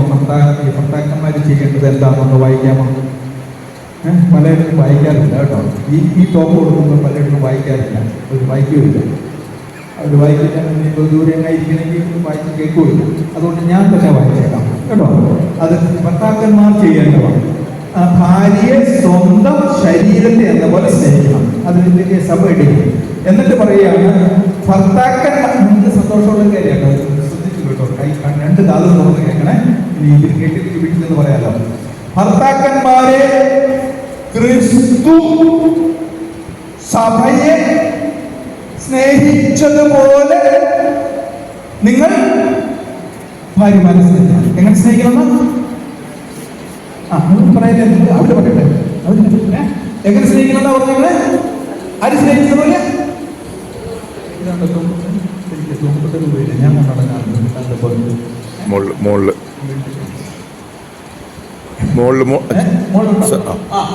ഉണ്ടല്ലോ. ഈ ക്രിസ്തു സഭയെ എങ്ങനെ സ്നേഹിച്ചു? ഒറ്റ വാക്ക് പറയണം. ചേട്ടന്മാർ പറയട്ടെ, അല്ലെങ്കിൽ സഹോദരന്മാർ പറയട്ടെ. ക്രിസ്തു ഒറ്റ വാക്ക് പറഞ്ഞ ജീവൻ കൊടുത്ത് വൃത്തി വഹിച്ച് നമ്മൾ കുരിശിൽ കയറി എന്നൊക്കെ പറയാം. അതൊന്നും പറയണ്ട. ഒറ്റ വാക്ക് പറഞ്ഞ മലയാള ഭാഷയിൽ ഒറ്റ വാക്ക് പറഞ്ഞ മരിച്ച് സ്നേഹിച്ചു. എങ്ങനെ സ്നേഹിച്ചേ? അപ്പൊ നമ്മളോട് എങ്ങനെ സ്നേഹിക്കാനാ ഭാര്യമാരെ സ്നേഹിക്കാനാ പറഞ്ഞ? ഒറ്റ എങ്ങനെ സ്നേഹിക്കാനാ ബ്രദറെ പറഞ്ഞ? മരിച്ച് സ്നേഹിക്കണം. ഏതാളാ ഒറ്റ മിണ്ടുണ്ടോ നോക്കിയത്? നിങ്ങളൊന്നും ഞാൻ ചുമ്മാ പറയും. സ്നേഹിക്കപ്പെടാത്ത ഒരാൾ അവിടെ ഇരിപ്പുണ്ട്. അതുകൊണ്ടാണ് കുലുക്കം. അപ്പൊ ചില വീടുകളില് മാസത്തിലൊന്നൊക്കെ കുലുക്കും, ചില വീടുകളില് 2 മാസം കൂടുമ്പോൾ, ചിലത് ആഴ്ചയിലൊന്ന്, ചില വീട്ടിലോ എല്ലാ ദിവസവും കുലുക്കും. ഇല്ല, അങ്ങനെ കുലുക്കുന്നുണ്ടോ? ഇങ്ങനെ ഭൂമി കുലുക്കുന്നുണ്ട്, നമ്മുടെ വീടാകുന്ന ഭൂമി കുലുക്കും. അപ്പൊ ഈ സ്നേഹിക്കില്ല, അത് പള്ളി പോയി പറഞ്ഞാൽ മതി എന്ന് ചിലരെങ്കിലും ഒക്കെ ഓർമ്മയില്ല മനസ്സിൽ. അവർക്കുള്ള ഉത്തരവാണ് കേട്ടോ. അപ്പൊ ഈ സ്നേഹിക്കപ്പെടാത്ത ഭാര്യ, ഈ സ്നേഹിക്കാം, മരിച്ച് സ്നേഹിക്കാം എന്ന് പറയുന്നു. അപ്പൊ നമ്മളിങ്ങനെ മനോഭാവത്തിൽ നമ്മൾ ചെറിയ മാറ്റങ്ങൾ വരുത്തിക്കൊണ്ടിരിക്കുമ്പോൾ അപ്പൊ ഇവർക്ക് ഇത് മനസ്സിലാക്കുകയാണ്. നമ്മൾ സ്നേഹിക്കുന്നുണ്ടെന്നുള്ള കാര്യം മനസ്സിലാക്കുന്നില്ല. ഇത് എങ്ങനെയാണ് മനസ്സിലാക്കിക്കൊടുക്കുന്നത്? ആത്മാർത്ഥത ഉണ്ടോ ഇല്ലയോ എന്നൊക്കെ അവർ നമ്മളിങ്ങനെ നടന്നുകൊണ്ടിരിക്കാം. അതിൽ ഏറ്റവും എളുപ്പമാർഗത്തിൽ ഇവരെ ഒന്ന് ബോധ്യപ്പെടുത്താൻ ഏറ്റവും നല്ല ഒരു മാർഗം ഞാൻ പറഞ്ഞു തരട്ടെ. ചെയ്യുന്നുണ്ടായിരിക്കും. ഇവർക്ക് ഏറ്റവും ഇഷ്ടപ്പെട്ട ഒരു സംബോധനയുണ്ട്. സംബോധന ഞാൻ പിടിക്കില്ല. ആ സംബോധന എന്താണെന്ന് പറയാവോ? പ്രദേശം പറയില്ല അല്ലേ? എൻ്റെ കരളെ ഇപ്പം കരളെന്നല്ല, ചങ്ക്. എൻ്റെ ചങ്കിൻ്റെ ചങ്ക് അതൊന്നുമല്ല, എൻ്റെ ഹാർട്ട് ചങ്കൊന്നുമല്ല. ഇത് എളുപ്പമാണ്. നിങ്ങൾ പറ്റുമെങ്കിൽ നോക്കിയിരുന്നോ, ചെയ്യുന്നുണ്ടെങ്കിൽ എന്നോട് ക്ഷമിക്കുക. എനിക്ക് വലിയ ബുദ്ധിമുട്ടൊന്നും അറിയായിരുന്നു. ഇവരെ ബോധ്യപ്പെടുത്താനും നമ്മുടെ അളക്കുന്ന കാര്യങ്ങൾ നമുക്കും ബോധ്യം മാറ്റം വന്നിട്ടുണ്ടോ എന്ന് അറിയുന്നത് എങ്ങനെയാണ്? മോളെ വിളിച്ചാൽ ഇഷ്ടമല്ല, ഭർത്താക്കന്മാര് വിളിച്ചാൽ ഇഷ്ടമായോ കൈയടിച്ച് പോലും പാസ്സാക്കി. ഞാൻ എവിടെ എല്ലാവരും പറഞ്ഞിട്ട് എല്ലാം കൈയടിച്ച് പാസ്സാക്കുന്ന ഒരു കാര്യം. ഈ മോളെ വിളിച്ചിട്ട് ഇവർക്ക് ഭയങ്കര ഇഷ്ടവും ഈ നമുക്ക് ഭയങ്കര വിഷമമായി പറയാൻ ഭയങ്കര വിഷമമാണ്. അല്ലെങ്കിൽ നിങ്ങൾ പരിശോധിച്ചോ, നിങ്ങൾ ഒന്ന് ടെസ്റ്റ് ചെയ്ത് നോക്കിയോ. ഇന്നും ഞാൻ വിളിക്കുന്നുണ്ടെങ്കിൽ ഇന്നും എനിക്ക് വിഷമമാണ്. പിന്നെ ഇത് ഇവർക്ക് ഇത് ബോധ്യപ്പെടുത്തി കൊടുക്കാനാണ് കേട്ടോ. ഈ സ്നേഹം കർത്താവ് പറഞ്ഞതാണല്ലോ ഓർത്ത് ഇങ്ങനെയൊക്കെ ചെയ്യാമെന്ന് ഓർക്കുമ്പോഴും ഇത് ഓട്ടോമാറ്റിക്കായിട്ട് വരും. നമ്മൾ ചുമ്മാ ഉണ്ടാക്കി പറയുന്നതാണ്, വെറുതെ പറയുന്നതാണോ ഇല്ലയോ എന്ന് ഇവർക്ക് കേൾക്കുമ്പോഴേ വാ തുറക്കുമ്പോഴേ പശുവാണോ വാല് പോകുന്നതിന് കാള വാല് പോകുന്നതിന് മുമ്പേ ഇവർക്കറിയാൻ വേണ്ടി ഇത് ആത്മാർത്ഥത ഉണ്ടെങ്കിൽ വിളിച്ചാൽ മതി. വിളിക്കാൻ പോലെ ഉള്ള കഴിഞ്ഞ പാറ്റയാണ് കേട്ടോ. പിന്നെ വല്ലപ്പോഴും ഒരു പരിപ്പോടൊക്കെ മേടിച്ച് പരിപ്പോടൊക്കെ ഞാൻ എൻ്റെ ഭാര്യയ്ക്ക് മേടിച്ചു കൊടുക്കാം. നിങ്ങൾക്ക് ഇഷ്ടമുള്ള ഏറ്റവും ഇഷ്ടമുള്ള കാര്യം എന്താണെന്ന് വെച്ചാൽ മനസ്സിലായി കാണുമല്ലോ. അത് മനസ്സിലായിട്ടില്ലേ? ഭാര്യയ്ക്ക് എല്ലാ ഇഷ്ടവും ഇതുവരെ മനസ്സിലായിട്ടില്ല. അതുകൊണ്ട് ഇതൊക്കെ ഇങ്ങനെ സ്റ്റാർട്ടിംഗ് ആണ്, സ്റ്റാർട്ടേഴ്സ്. ഈ നമ്മൾ ഇതിനൊക്കെ പോകുമ്പോൾ സദ്യക്കൊക്കെ പോകുമ്പോൾ സ്റ്റാർട്ടേഴ്സ്, ഇതൊക്കെ സ്റ്റാർട്ടേഴ്സ്. എന്നിട്ടാണ് പിന്നെ നമ്മളിങ്ങനെ പടിപടിയായിട്ട് നമ്മൾ ഉയർന്നു വന്ന് എവിടെ എത്തുന്ന ഞാൻ പറഞ്ഞ ആദ്യം പറഞ്ഞായിരുന്നു. അറിവ് എവിടെ കൊണ്ടെത്തിക്കുന്ന പറഞ്ഞു, അന്വേഷണം എവിടെ കൊണ്ടെത്തിക്കും? ലയം. എതിലെ കൊണ്ടെത്തിക്കുന്നത്? ലയത്തിൽ കൊണ്ടെത്തിക്കും. ഈ ലയത്തിലേക്ക് നമ്മൾ ചെന്നെത്തണം. പിന്നെ അതിനാണ് ഇങ്ങനെയൊക്കെ വരുമ്പോഴും ഇങ്ങനെ ലയിച്ചാൽ ഇവിടെ ഇങ്ങനെ ലയിക്കാൻ പഠിച്ചില്ലെങ്കിൽ നമ്മളവിടെ എത്തില്ല. നമുക്ക് അവിടെ ചെന്നിട്ട് അവിടെ ഇങ്ങനെ ഇങ്ങനെ എന്തായാലും പറയുന്നത് പഞ്ചസാര നമ്മൾ ചായയിൽ പഞ്ചസാര കലക്കിക്കൊണ്ടിരിക്കും. അതിൻ്റെ അകത്ത് എന്തെങ്കിലും ഒരു ചെറിയ കഷ്ണം, ഒരു ഇരുട്ടിലെ കഷ്ണോ അല്ലെങ്കിൽ തീപ്പെട്ടി കമ്പ കിടന്നാൽ അത് ലയിക്കും. ലയിക്കാതെ കിടക്കും. ഓക്കെ, അപ്പോൾ എനിക്കൊരു 12 നിൽക്കുമോ? അപ്പോൾ 5-6 മിനിറ്റോടെ ഉണ്ട്. ഈ 5-6 മിനിറ്റിൽ ഞാൻ ഇതിൻ്റെ കാരണം കൂടെ പറയാം. ഇത് എനിക്ക് ബോധ്യമായതാണ്. അതുകൊണ്ട് നിങ്ങൾ ഇങ്ങനെ ബ്രദറെ ഇങ്ങനെ ഈ ബൈബിളിൽ നിന്ന് ഞങ്ങൾ കോട്ട് ചെയ്ത് ഞങ്ങളുടെ മനസ്സൊക്കെ അങ്ങ് മാറ്റാനായിട്ട് അങ്ങ് പെട്ടെന്നൊന്നും അങ്ങനെ ശ്രമിക്കേണ്ടതെന്ന് ഞങ്ങളങ്ങനെ പെട്ടെന്ന് മാറുന്നവരല്ല എന്ന് നിങ്ങൾക്ക് തോന്നുന്നുണ്ടോ? എനിക്ക് അവർക്ക് വേണ്ടിയിട്ടുള്ള അവരുടെ ഉപയോഗത്തിനായിട്ട് മാത്രം ഞാനൊരു കാര്യം പറയാം. ഇതെങ്ങനെയാണ് കർത്താവ് ഈ സംവിധാനം ചെയ്തിരിക്കുന്നത് പറഞ്ഞാൽ, അപ്പോൾ അത് തിരുവചനത്തിന്റെ വെളിച്ചത്തിലാണ്. ഞാൻ ഉണ്ടാക്കി പറയുന്നതല്ല, ഞാനൊരു ടോക്കിൽ കേട്ടതാണ്. അത് തോമസ് അക്വിനാസ് കേട്ടത്. തോമസ് അക്വിനാസ് കുഞ്ഞോളം അദ്ദേഹം അഗ്രഗണ്യനായിട്ടുള്ള ആയിട്ടുള്ള അദ്ദേഹത്തിന്റെ ഗ്രന്ഥങ്ങളൊക്കെയാണ് നിങ്ങൾക്ക് പഠിക്കുന്നത്, അച്ഛനെ പഠിക്കുകയാണ്. അപ്പോൾ ഈ തോമസ് അക്വിനാസ് ഇതിനെ വിശദീകരിക്കുന്നത് ഇങ്ങനെയാണ്. സൃഷ്ടിയിൽ തന്നെ ഇങ്ങനെ ഈ ഹൈറാർക്കി, ഈ ശ്രേണി കർത്താവ് ഒരുക്കിയിട്ടുണ്ട്. അപ്പൊ അത് നോക്കണം. സൃഷ്ടിയിലകത്ത് ഏറ്റവും ആദ്യം സൃഷ്ടിക്കപ്പെട്ടതാരാണ്? ആദം, അല്ലേ? ആദം സൃഷ്ടിക്കപ്പെട്ടിട്ട് പ്ലാനായിരുന്നു, ബുദ്ധിമുട്ടായിരുന്നു, വിഷം പിടിച്ചിരിക്കുക. കർത്താവ് ഇടപെട്ടു എന്നൊക്കെ ഞാൻ പറഞ്ഞായിരുന്നു, അല്ലേ? അപ്പൊ ഈ അത് തിരുവനന്തപുരത്ത് അത് ഞാൻ മുമ്പ് പഠിക്കുന്നതല്ല എന്ന് അറിയാനായിട്ട് അത് ക്രോണോളജിക്കലായിട്ട് നമുക്ക് പോകണം കേട്ടോ. 2-ാമത്തെ 22-ലാണ് ദൈവമായ കർത്താവ് 2:7 ദൈവമായ കർത്താവ് ഭൂമിയിലെ പൂഴി കൊണ്ട് മനുഷ്യനെ രൂപപ്പെടുത്തുകയും ജീവന്റെ ശ്വാസം അവന്റെ നാസാരന്ധങ്ങളിലേക്ക് വിശ്വസിക്കുകയും ചെയ്തു. അങ്ങനെ അവൻ ജീവനുള്ളവനായിരുന്നു. ആദ്യം സൃഷ്ടിക്കപ്പെട്ടതാണ്. അങ്ങനെ ഇരിക്കുമ്പോഴാണ് പിന്നെ ദൈവം ഇടപെടുന്നതിന് മുമ്പ് സംഭവം. അതാണ് 2:17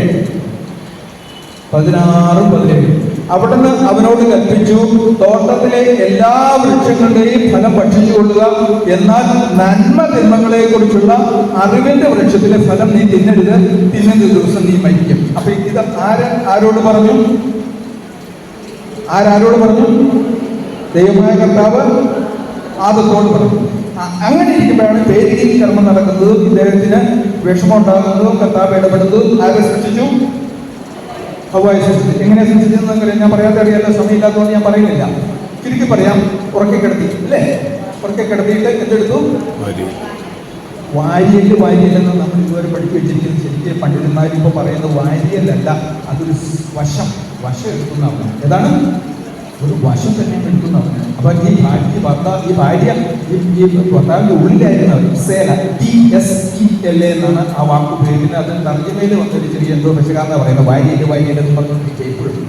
അപ്പോൾ ഈ വശം അങ്ങ് എടുത്തിട്ട് ഭാര്യയെ സൃഷ്ടിച്ചു, ഹവ്വയെ സൃഷ്ടിച്ചു കഴിഞ്ഞിട്ടാണ് പിന്നെ പെങ്ങളെ ഇത് കൊടുത്തു.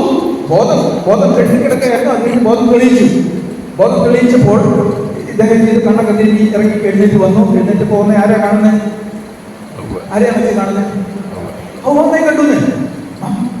ഹവ്വയെ കണ്ടു കഴിഞ്ഞപ്പോൾ ഹവ്വ ഇഷ്ടപ്പെട്ടോ? ആദത്തിന് ഇഷ്ടപ്പെട്ടു എന്ന് പറയാൻ കാരണം അത് ഇതിൽ തന്നെ പറയുകയാണ്. എന്താ പറയുന്നത്? എന്റെ അസ്ഥിയും മാംസത്തിന്റെ മാംസം എന്ന് പറഞ്ഞിട്ട് നാടൻ ഭാഷയെ പറഞ്ഞാൽ ആ നേരത്തെ പറഞ്ഞാൽ ചങ്കെന്നോ കരളെന്നൊക്കെ പറഞ്ഞില്ലേ? അത് എന്റെ കരളിന്റെ കരള്, എന്റെ ചങ്കിന്റെ ചങ്കെന്നൊക്കെ പറയുന്നതിന്റെ അർത്ഥം അല്ലേ? ഇപ്പോഴത്തെ പിള്ളേർ വേറെ തന്നെയൊക്കെ പറയുന്നത് അല്ലേ? എനിക്കറിയത്തില്ല എന്താ പറയുന്നത്. അപ്പോൾ ഇഷ്ടപ്പെട്ടു കഴിഞ്ഞപ്പോൾ കെട്ടിപ്പിടിച്ചു, ഉമ്മയും കൊടുത്ത് കാണണം കേട്ടോ, ചിലപ്പോൾ മിക്കവാറുമൊക്കെ. അപ്പം അത്ര നമുക്ക് മനസ്സിലായി. അങ്ങനെ നിൽക്കുമ്പോഴാണ് ഈ ഹവ്വ 3-ാം അധ്യായത്തിലേക്കൊന്ന് പോയി. ഈ 3-ാം അധ്യായത്തിൽ നോക്കണം. ഹവ്വ ചെറുതായിട്ട് കാറ്റ് കൊള്ളാനായിട്ട് നടന്നു പോയപ്പോഴാണ് ആരോ വിളിച്ചു ഇല്ലേ? ആരാ വിളിച്ചത്? പാമ്പ് വിളിച്ചിട്ട് ചോദിച്ചു, ഞാനൊരു കാര്യം ചോദിച്ചോട്ടെ. അപ്പൊ പറഞ്ഞു, 1 അല്ല 9 കാര്യം ചോദിച്ചു. 1 അല്ല 9 എന്താണ്? അപ്പൊ ദൈവം ഈ തോട്ടത്തിൽ ഒരു പഴവും തിന്നരുതെന്ന് പറഞ്ഞിട്ടുണ്ടോ? അപ്പൊ ഹവ്വ എന്നാ പറഞ്ഞു ഉത്തരം കൊടുത്തേ? ഇല്ല, ഞങ്ങൾക്ക് ഈ തോട്ടത്തിൽ എല്ലാ പഴവും തിന്നാം. എന്താ പറഞ്ഞേ? എല്ലാ പഴവും തിന്നാം, പക്ഷേ നടുക്ക് നിൽക്കുന്ന നന്മ തിന്മകളെ കുറിച്ച് അറിവ് തരുന്ന വൃക്ഷത്തിന്റെ പഴം തിന്നരുത്. തിന്നുന്ന ദിവസം നീ മരിക്കുക മാത്രമല്ല തൊടുക പോലും ചെയ്യരുത് എന്ന് പറഞ്ഞിട്ടുണ്ട്. അപ്പോ അങ്ങനെയൊന്നും പറഞ്ഞിട്ടില്ലായിരുന്നു. പക്ഷേ സാത്താൻ ഈ പാമ്പ് നുണ പറഞ്ഞു. നുണ എന്താ പറഞ്ഞത്? ഇല്ല, നിങ്ങൾ മരിക്കൂല, നിങ്ങളുടെ കണ്ണു തുറന്ന് നിങ്ങൾ ദൈവത്തെ പോലെയൊക്കെ ആകുന്നു. അങ്ങനെ പറഞ്ഞ് എന്താ സംഭവിച്ചെന്ന് നിങ്ങൾക്കറിയാം. അത് കഴിഞ്ഞ് കർത്താവ് വന്ന് ഇവരോട് ചോദിക്കുന്നു, ആദാം നീ എവിടെ? എനിക്ക് മിണ്ടാതിരുന്നപ്പോൾ കർത്താവ് തന്നെ ചോദിച്ചു, തിന്നരുതെന്ന് പറഞ്ഞ പഴം തിന്നോ എന്ന് ചോദിച്ചു. അപ്പോൾ ഈ ആദം എന്താ പറഞ്ഞെന്നറിയാമോ? നീ കുറ്റം ദൈവത്തിന്, നീ എനിക്ക് തന്ന ഇവൾ എനിക്ക് തന്നു, ഞാൻ തിന്നോന്നല്ലേ പറഞ്ഞ കുറ്റം പുള്ളി ആകപ്പാടെ. അപ്പോൾ നോക്കണം, ആദ്യം എൻ്റെ ചങ്കിൻ്റെ ചങ്ക് കരളിൻ്റെ കരളെന്ന് പറഞ്ഞിട്ട് ആള് എന്താ പറയുന്നത്? കുറ്റപ്പെടുത്തി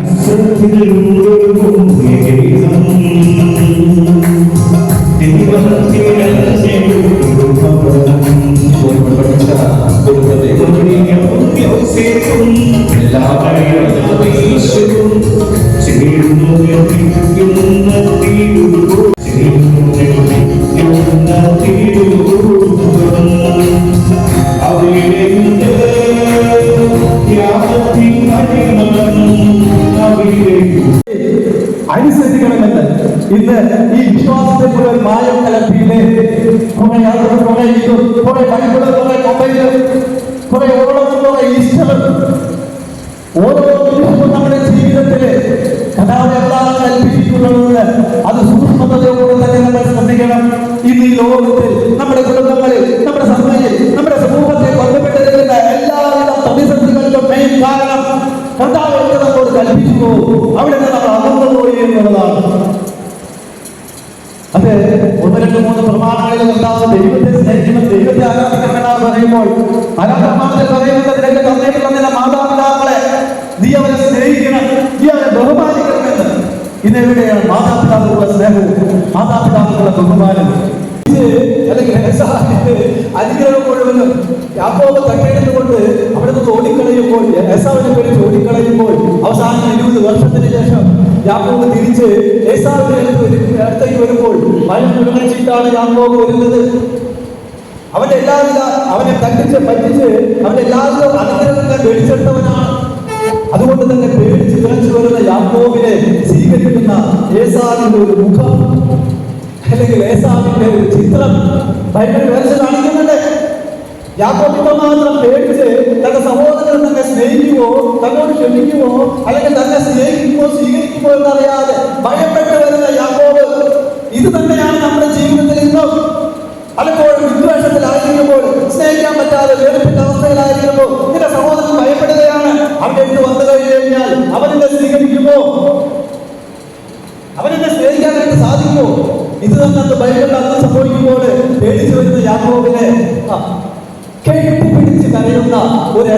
പിതാവിന്റെ മുഖം അതിൽ നിന്ന് നമ്മോട് പറയുന്നു, നിന്റെ സഹോദരനെ ചെയ്തതിനെ പ്രതി, നിന്നോട് ചെയ്തതിനെ പ്രതി നീ വേർപെട്ടാകാതെ, നീ കോപിക്കാതെ, അവനെ നിന്റെ ജീവിതത്തിൽ നിന്ന് മാറ്റി നിർത്താതെ വ്യക്തമായി മനസ്സാൽ തന്നെ അവൻ എന്നോട് നിന്നും ചെയ്തിട്ടില്ല എന്നുള്ള ചിന്തയിൽ തന്നെ അവനെ സ്നേഹിക്കുവാനായിട്ട്, അവനെ സ്വീകരിക്കുവാനായിട്ട് പിതാവ് നമ്മോട് ആവശ്യപ്പെടുന്നുണ്ട്. വീണ്ടും ഉൽപ്പത്തിയുടെ പുസ്തകത്തിൽ 45-ാം അധ്യായത്തിൽ പിതാവായ യോസേഫിനെ കുറിച്ച് പറയുന്നത് ശരിയാണ്. തന്നെ ബന്ധിച്ച് കൊട്ടകളത്തിൽ തള്ളിയിട്ട് അവർക്ക് വീണ്ടും മറ്റുള്ളവർക്ക് വിട്ടുകൊടുത്ത് അവസാനം ഭഗവാന്റെ അധികാരിയായി ജോസഫ് വരുമ്പോൾ ദേശത്തുണ്ടായ ക്ഷാമനിമിത്തം ജോസഫിന്റെ സഹോദരൻ ജോസഫിന്റെ സമയത്ത് ഈജിപ്തിലേക്ക് വരുമ്പോൾ ജോസഫ് പറഞ്ഞൊരു വാക്ക് അവിടെയുണ്ട്. അവിടെ കോപത്തിന്റെയോ വിദ്വേഷത്തിന്റെയോ തന്നെ ഇത്ര നാൾ കഷ്ടതകളുടെ കടത്തിവിട്ട ഒരു പരാതിയോ ഒരു കുടുംബമല്ല ജോസഫ് പറയുന്നത്. അവിടെ ജോസഫ് പറയുന്ന കാര്യം ഇത്ര കാര്യം മാത്രമേ ഉള്ളൂ, നിങ്ങൾ എന്നെ ഈ ശോധനയിലൂടെ എന്നെ കടത്തിവിട്ടത് എന്റെ ദൈവമാണ്. എന്റെ പ്രിയ സഹോദരങ്ങളെ, നമ്മൾ മനസ്സിലാക്കേണ്ട സത്യം ഇത് തന്നെയാണ്. ഒരു സകലങ്ങളുടെ ജീവിതത്തിൽ എന്റെ സഹോദരങ്ങൾ വഴി ഒന്നില്ലെങ്കിൽ അത് കർത്താവ് എന്നെ വിശദീകരിക്കുവാനാണ്, എന്നെ എന്റെ സ്നേഹത്തിലേക്ക്, ദൈവത്തിന്റെ സ്നേഹത്തിലേക്ക് ഉയർത്തുവാനായിട്ടുള്ള സത്യം, പച്ചയായ സത്യം, അനന്തമായ ബോധ്യം, അനന്തമായ സത്യം നമുക്ക് ഉണ്ടായിരിക്കണം. അവിടെ ജോസഫ് പറയുന്നത്, എനിക്ക് നിങ്ങളോട് ഒരു പരാതിയില്ല. അവിടെ പരാതിയുടെ അല്ലെങ്കിൽ ഉദ്ദേശത്തിന്റെ എന്നെ തട്ടിയിട്ടത്തിന്റെ അസൂയയോ അല്ലെങ്കിൽ വേറൊന്നും വൈരാഗ്യമോ ഒന്നും ജോസഫിനില്ല. ജോസഫ് മനസ്സാ തന്റെ സഹോദരങ്ങളെ മാതാപിതാക്കളെ സ്വീകരിക്കുമ്പോൾ ജോസഫ് പറയുന്ന കാര്യം തന്നെയുള്ളൂ, എന്റെ പിതാവ് എന്റെ സംഘത്തിലേക്ക് നിങ്ങൾ ഈ നാട്ടിൽ നിങ്ങളുടെ നാട്ടിൽ ഒരു ക്ഷാമം ഉണ്ടാകുമെന്നും നിങ്ങളെ പരിപാലിക്കേണ്ടത് എന്റെ കടമയാണെന്നും ദൈവം നേരത്തെ അറിഞ്ഞതുകൊണ്ട് ദൈവം എന്നെ കൊണ്ട് അയച്ചതാണ്. അതുകൊണ്ട് എന്റെ പ്രിയ സഹോദരങ്ങളെ, ഒരു സഹോദര സ്നേഹത്തെ കുറിച്ചുള്ള ഈ ക്ലാസ്സിൽ കഥാപാത്രങ്ങൾ പറയുന്നത് തന്നെയാണ്. മറ്റുള്ളവരോട് എന്ത് ശരി പറയുന്നില്ലേ? എന്റെ പ്രിയ സഹോദരങ്ങളെ, ശരികൾ നമുക്ക് മാത്രമേ ഉള്ളൂ, നമുക്ക് മാത്രമേ ശരിയുള്ളൂ ആണോ?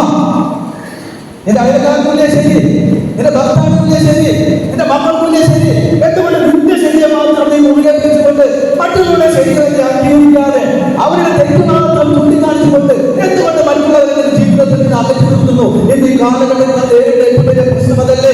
ഞാൻ ചെയ്തത് മാത്രം, മറ്റുള്ളവരുടെ ശരികൾ അവർ ചെയ്തൊന്നും നമുക്ക് വിഷയമല്ല.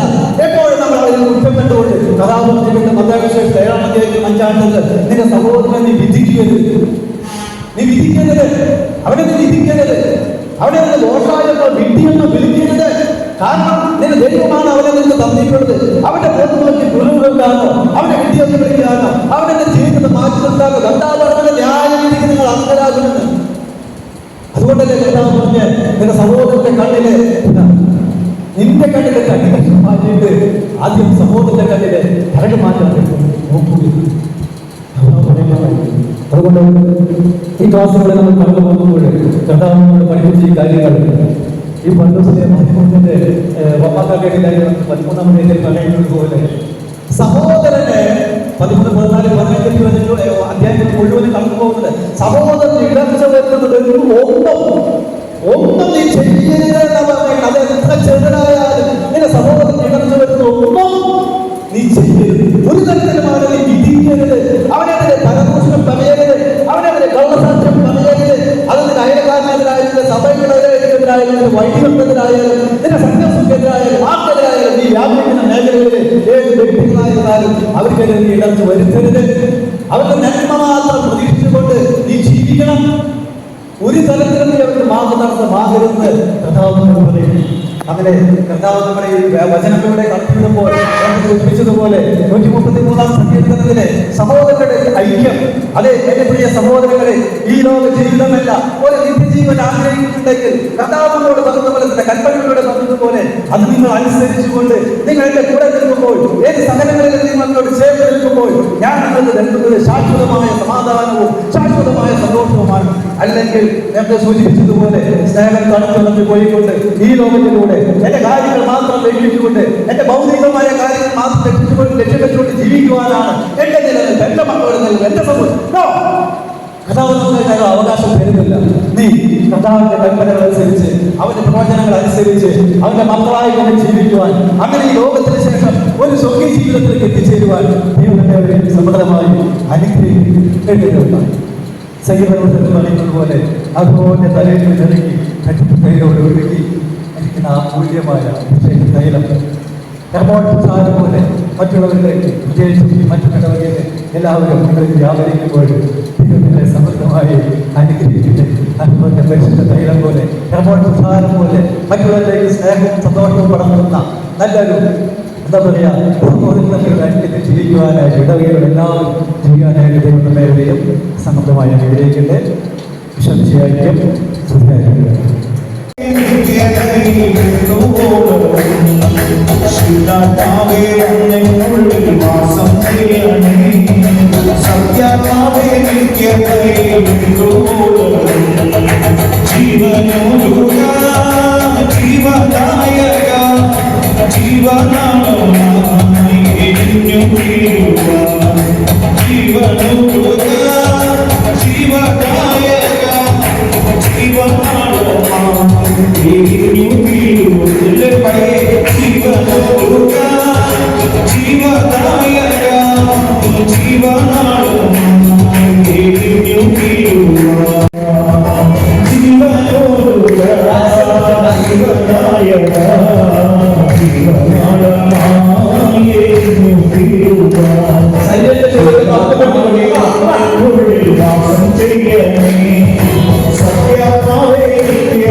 നമ്മൾ സ്വീകരിക്കാൻ ഒരുങ്ങുകയാണ്. ഇപ്പോൾ നമ്മൾ സ്നേഹപൂർവ്വം സ്വീകരിക്കുന്നത് കർത്താവ് ഔദാര്യമായി നൽകുന്ന വലിയ ഔദാര്യത്തിന്റെ, സ്നേഹത്തിന്റെ, കാരുണ്യത്തിന്റെ, സൗഖ്യപ്പെടുത്തുന്നതിന്റെ കുദാശയാണ്. ഈശോയെ ജീവൻ ലഭിക്കുന്നതിന്റെ കുദാശയാണ്. ജീവിതമാകെ മാറ്റി മറിക്കുന്ന കുദാശയാണ്. ആ കുദാശ സ്വീകരിക്കാൻ പരിശുദ്ധ അമ്മയുടെ വിമല ഹൃദയങ്ങൾ പ്രത്യേകം കാഴ്ചവെക്കുന്നു. ആ അമ്മയുടെ വിമല ഹൃദയം വഴി ഈശോയുടെ പക്കൽ എന്നെ തന്നെ കാഴ്ചവെച്ച് പ്രാർത്ഥിക്കാം. ദൈവമാതാവും ഞങ്ങളുടെ അമ്മയുമായ പരിശുദ്ധ കന്യകാമറിയമേ, ഫാത്തിമാവേ, എന്നെയും എന്റെ കുടുംബത്തെയും തിരുസത്തെയും മാനവ കുലത്തെയും അങ്ങേ വിമല ഹൃദയത്തിന് പ്രതിഷ്ഠിച്ച് പ്രാർത്ഥിക്കുന്നു. ഞങ്ങളുടെ ഇടവകയെയും പ്രതിഷ്ഠിക്കുന്നു. ഒരു പ്രശോഭനമുണ്ട്. നമ്മൾ മറ്റുള്ളവരെ വാക്കുകൾ കൊണ്ടും കൈകൾ കൊണ്ടും മനസ്സുകൊണ്ടും പ്രാർത്ഥന കൊണ്ടൊക്കെ അനുഗ്രഹിക്കുമ്പോൾ ആരനുഗ്രഹിതരാകും? നമുക്ക് വേണമെന്ന് പറഞ്ഞ് നടക്കാതെ മറ്റുള്ളവർക്ക് മറ്റുള്ളവർക്ക് കൊടുക്കട്ടെ എന്ന് പറഞ്ഞ് നടക്കുമ്പോൾ ആരനുഗ്രഹിതരാകും? അതുകൊണ്ട് നമുക്ക് വേണമെന്ന് ആരെങ്കിലും വിചാരിക്കുന്നെങ്കിൽ കർത്താവേ എനിക്ക് 1 കോടി രൂപ വേണം, അങ്ങനെ അല്ലെങ്കിൽ പ്രാർത്ഥിക്കേണ്ടത് ഞാൻ പറയണം. അയലോകത്തെ തോമാച്ചേട്ടനെ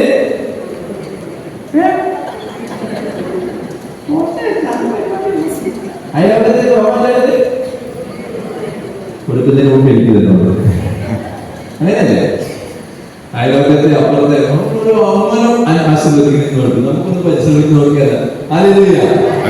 ഈ മറ്റം ഈ ഭാഗത്ത് ഇത്രയും പേര് പരിശ്രമിച്ചാൽ ഈ ദേശം അനുഗ്രഹീതമാണ്. അതാണ് അതിന്റെ പ്രത്യേകത. നമ്മള് വിശുദ്ധ കുമ്പസാരത്തെ കുറിച്ചാണ് പഠിക്കാൻ പോകുന്നത്. വിശുദ്ധ കുമ്പസാരം അനുഗ്രഹത്തിന്റെ പാപസങ്കീർത്തന വഴിയാണ്. ഞങ്ങളുടെ അച്ഛന്മാരുടെ മധ്യസ്ഥത പേര് നിങ്ങൾക്കറിയാം അല്ലേ? കുമ്പസാരക്കൂട്ടിൽ നിന്ന് കുനിഞ്ഞുകൂടി നിന്ന് ഊരി പിടിച്ച ആരാ? വിശുദ്ധ ജോൺ മരിയായി. ഓഗസ്റ്റ് മാസം 4-ാം തീയതിയായിരുന്നു പുണ്യാളന്റെ തിരുനാൾ ദിവസം. ആ പുണ്യാളൻ പറഞ്ഞ ഒരു കുഗ്രാമത്തിലേക്ക് പിതാവയച്ചപ്പോ അത് വളരെ മോശപ്പെട്ട നാടിന് പുണ്യപ്പെട്ടതാകാൻ ഉപയോഗിച്ച ഒരൊറ്റ സ്ഥലമാണ് ഏതാ? കുമ്പസാരക്കൂട്. കുമ്പസാരക്കൂടിൽ എത്തേരിയാണ് ആൾക്കാരെ സുഖം പ്രാപിച്ചു പോയത്. പ്രിയപ്പെട്ടവരെ, നമ്മളൊക്കെ സമീപിക്കുന്ന കുമ്പസാരക്കൂട് വളരെ വിശിഷ്ടമായ രീതിയിൽ നാളെ സ്വീകരിക്കാൻ പോകുന്ന ദിവസം. അത് അഭിഷേകമായിട്ട് സ്വീകരിക്കുക തന്നെ ചെയ്യണം. അതിനുവേണ്ടി നമ്മൾ ഒരുങ്ങാൻ പോവാണ്. നമ്മളെ തന്നെ ഇങ്ങനെ തുറന്നു വെച്ച് നമ്മളെ തന്നെ കർത്താവിന്റെ മുമ്പിൽ പൂർണ്ണമായിട്ട് അവിടെ വെച്ച് കൊടുക്കുന്ന ആ ഒരു അഭിഷേകത്തിന്റെ ദിവസമാക്കി മാറ്റണം നമ്മുടെ ഈ കുമ്പസാരത്തിന്. അല്ലെങ്കിൽ നാളെ കൗൺസിലിംഗും കുമ്പസാരത്തിന്റെ ഈ നമ്മളെ തന്നെ തുറന്നു വെച്ച് എന്നെ തന്നെ പൂർണ്ണമായി തുറന്നു വെക്കുന്ന ഒരു സ്ഥലമുണ്ടോ?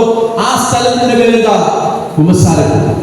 എല്ലാ കാര്യങ്ങളും നിന്റെ ശാരീരിക മാനസിക അവസ്ഥകളും ഈവൻ ചില അജ്ഞതകൾ പോലും ചില ബോധ്യമില്ലായ്മ പോലും ചിലപ്പോൾ ചില മനോഭാവങ്ങൾ പോലും നിന്റെ വ്യക്തിപരമായ സവിശേഷ ഉന്നതമായ അവസ്ഥകളും താഴ്മയുള്ള അവസ്ഥകളും എല്ലാം ചെന്ന് അവതരിപ്പിക്കാവുന്ന സുന്ദരമായ ഒരു കൂടുണ്ട് നിനക്ക്.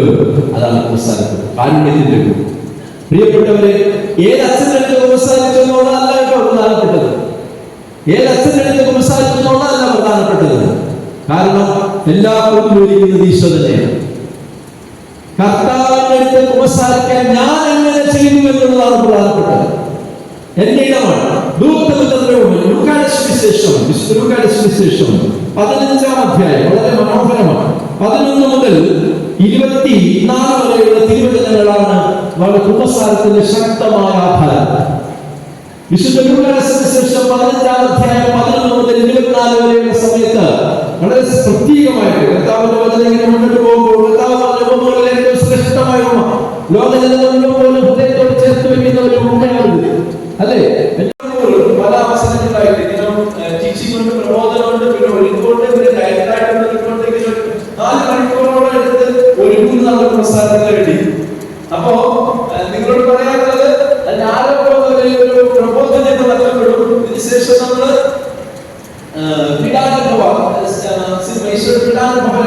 കാണും. അതിനുശേഷം ഈശോയുടെ അനുതാപത്തിലേക്ക് നയിക്കുന്ന ആരാധനയോടുകൂടി നമ്മൾ ഭവനത്തിലേക്ക് പോകും. അപ്പോ തുടർന്ന് നമുക്ക് ബോധ്യം കിട്ടുന്ന ചില കാര്യങ്ങൾ മാത്രം സൂചിപ്പിച്ച് അച്ഛൻ ആരാധനയിലേക്ക് ബാക്കി ശുശ്രൂഷകളിലേക്ക് പ്രവേശിക്കും. 182 പ്രബോധനങ്ങളിലൂടെ സൂചിപ്പിക്കുന്നു. അതിനൊരു കാര്യം പറയുന്നതാണ്, സഭയുടെ നേതാവായ ഒരു മനുഷ്യനാണ്. ആ മനുഷ്യൻ ഈ കത്തോലിക്ക സഭയെ തുടരാൻ കാരണം ഇവിടെ ഒരു സുഖപ്പെടുത്തലിന്റെ കുമ്പസാരക്കൂട് ഉണ്ട് എന്ന് കണ്ടതുകൊണ്ട് മാത്രമാണ്. Newman, John Henry Newman, Anglican സഭയിൽ 4000 പൗണ്ട് ശമ്പളമൊക്കെ നേടിക്കൊണ്ടിരിക്കുന്ന നേതാവായിരുന്നു.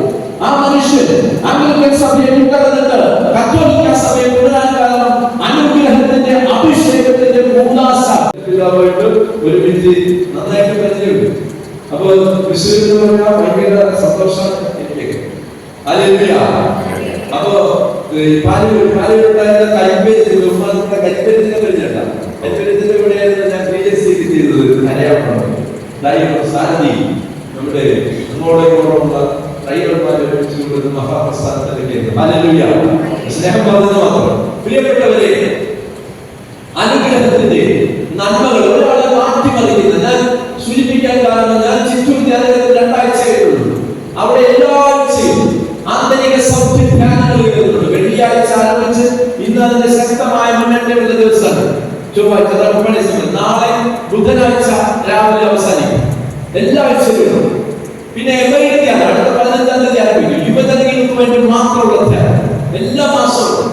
ഇവിടെയൊക്കെ വരുന്ന വളരെ അധസ്ഥിതിയിലുള്ള മക്കൾ പോലും വിഷമിച്ച് വേദനിച്ച് ബുദ്ധിമുട്ടി കഷ്ടപ്പെട്ട് വരുന്ന മക്കൾ സന്തോഷിച്ച് പോകുന്നത് ഈ കണ്ണുകൾ കൊണ്ട് കാണാനുള്ളവരുടെ ഈ ദിവസങ്ങളിൽ തന്നെ.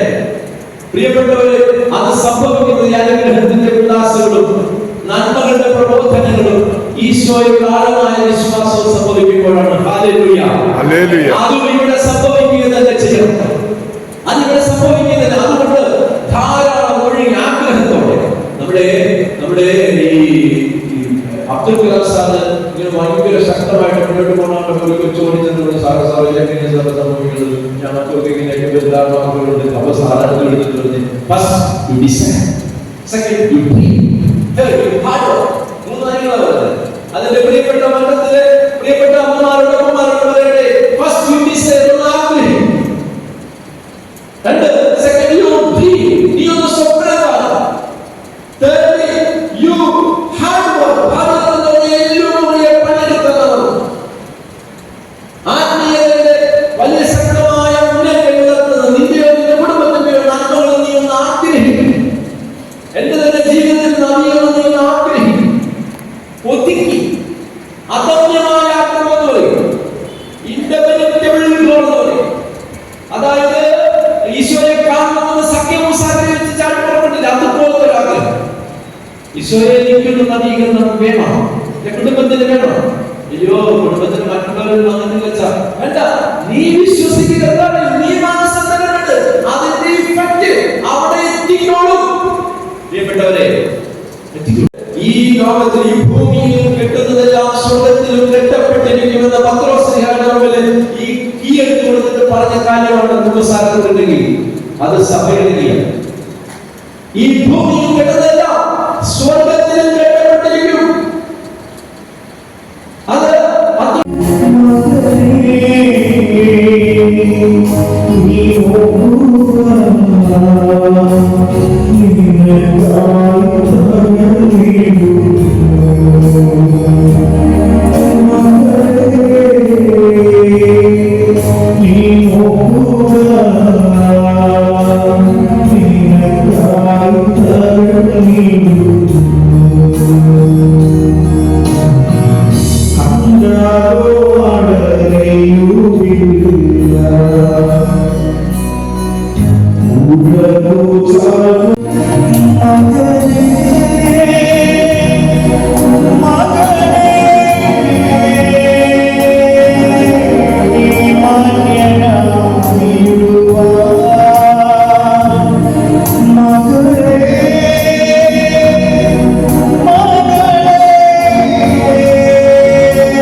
ഇപ്പോൾ എനിക്ക്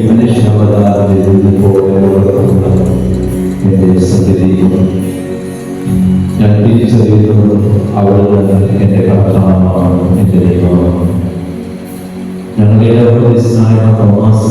ചേർന്ന് ഞങ്ങൾ ഏറ്റുപറയുന്നു, ദൈവത്തിന്റെ എന്റെ കർത്താവേ, എന്റെ ദൈവമേ.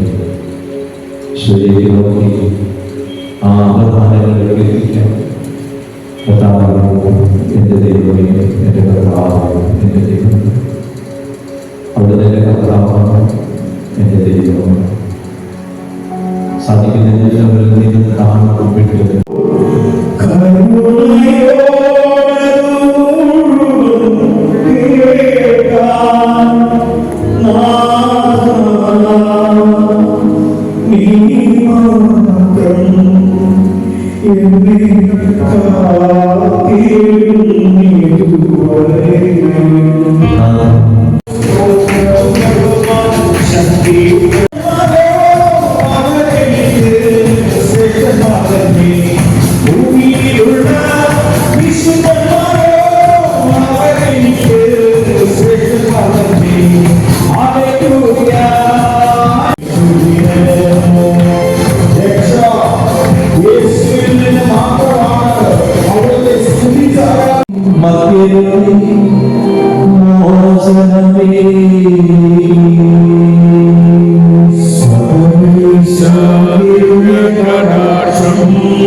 സാഹചര്യങ്ങളെയും ഈ ഇടവകയും പരിസരങ്ങളെ മുഴുവൻ ഈശോയുടെ തിരുഹൃദയത്തിൽ പൂർണ്ണമായി സമർപ്പിക്കുന്നു. ചിലർക്ക് വേണ്ടി ഞങ്ങൾക്ക് എല്ലാവർക്കും വേണ്ടി പ്രാർത്ഥിക്കുകയും ചെയ്യുന്നു. വിശ്വസിക്കും.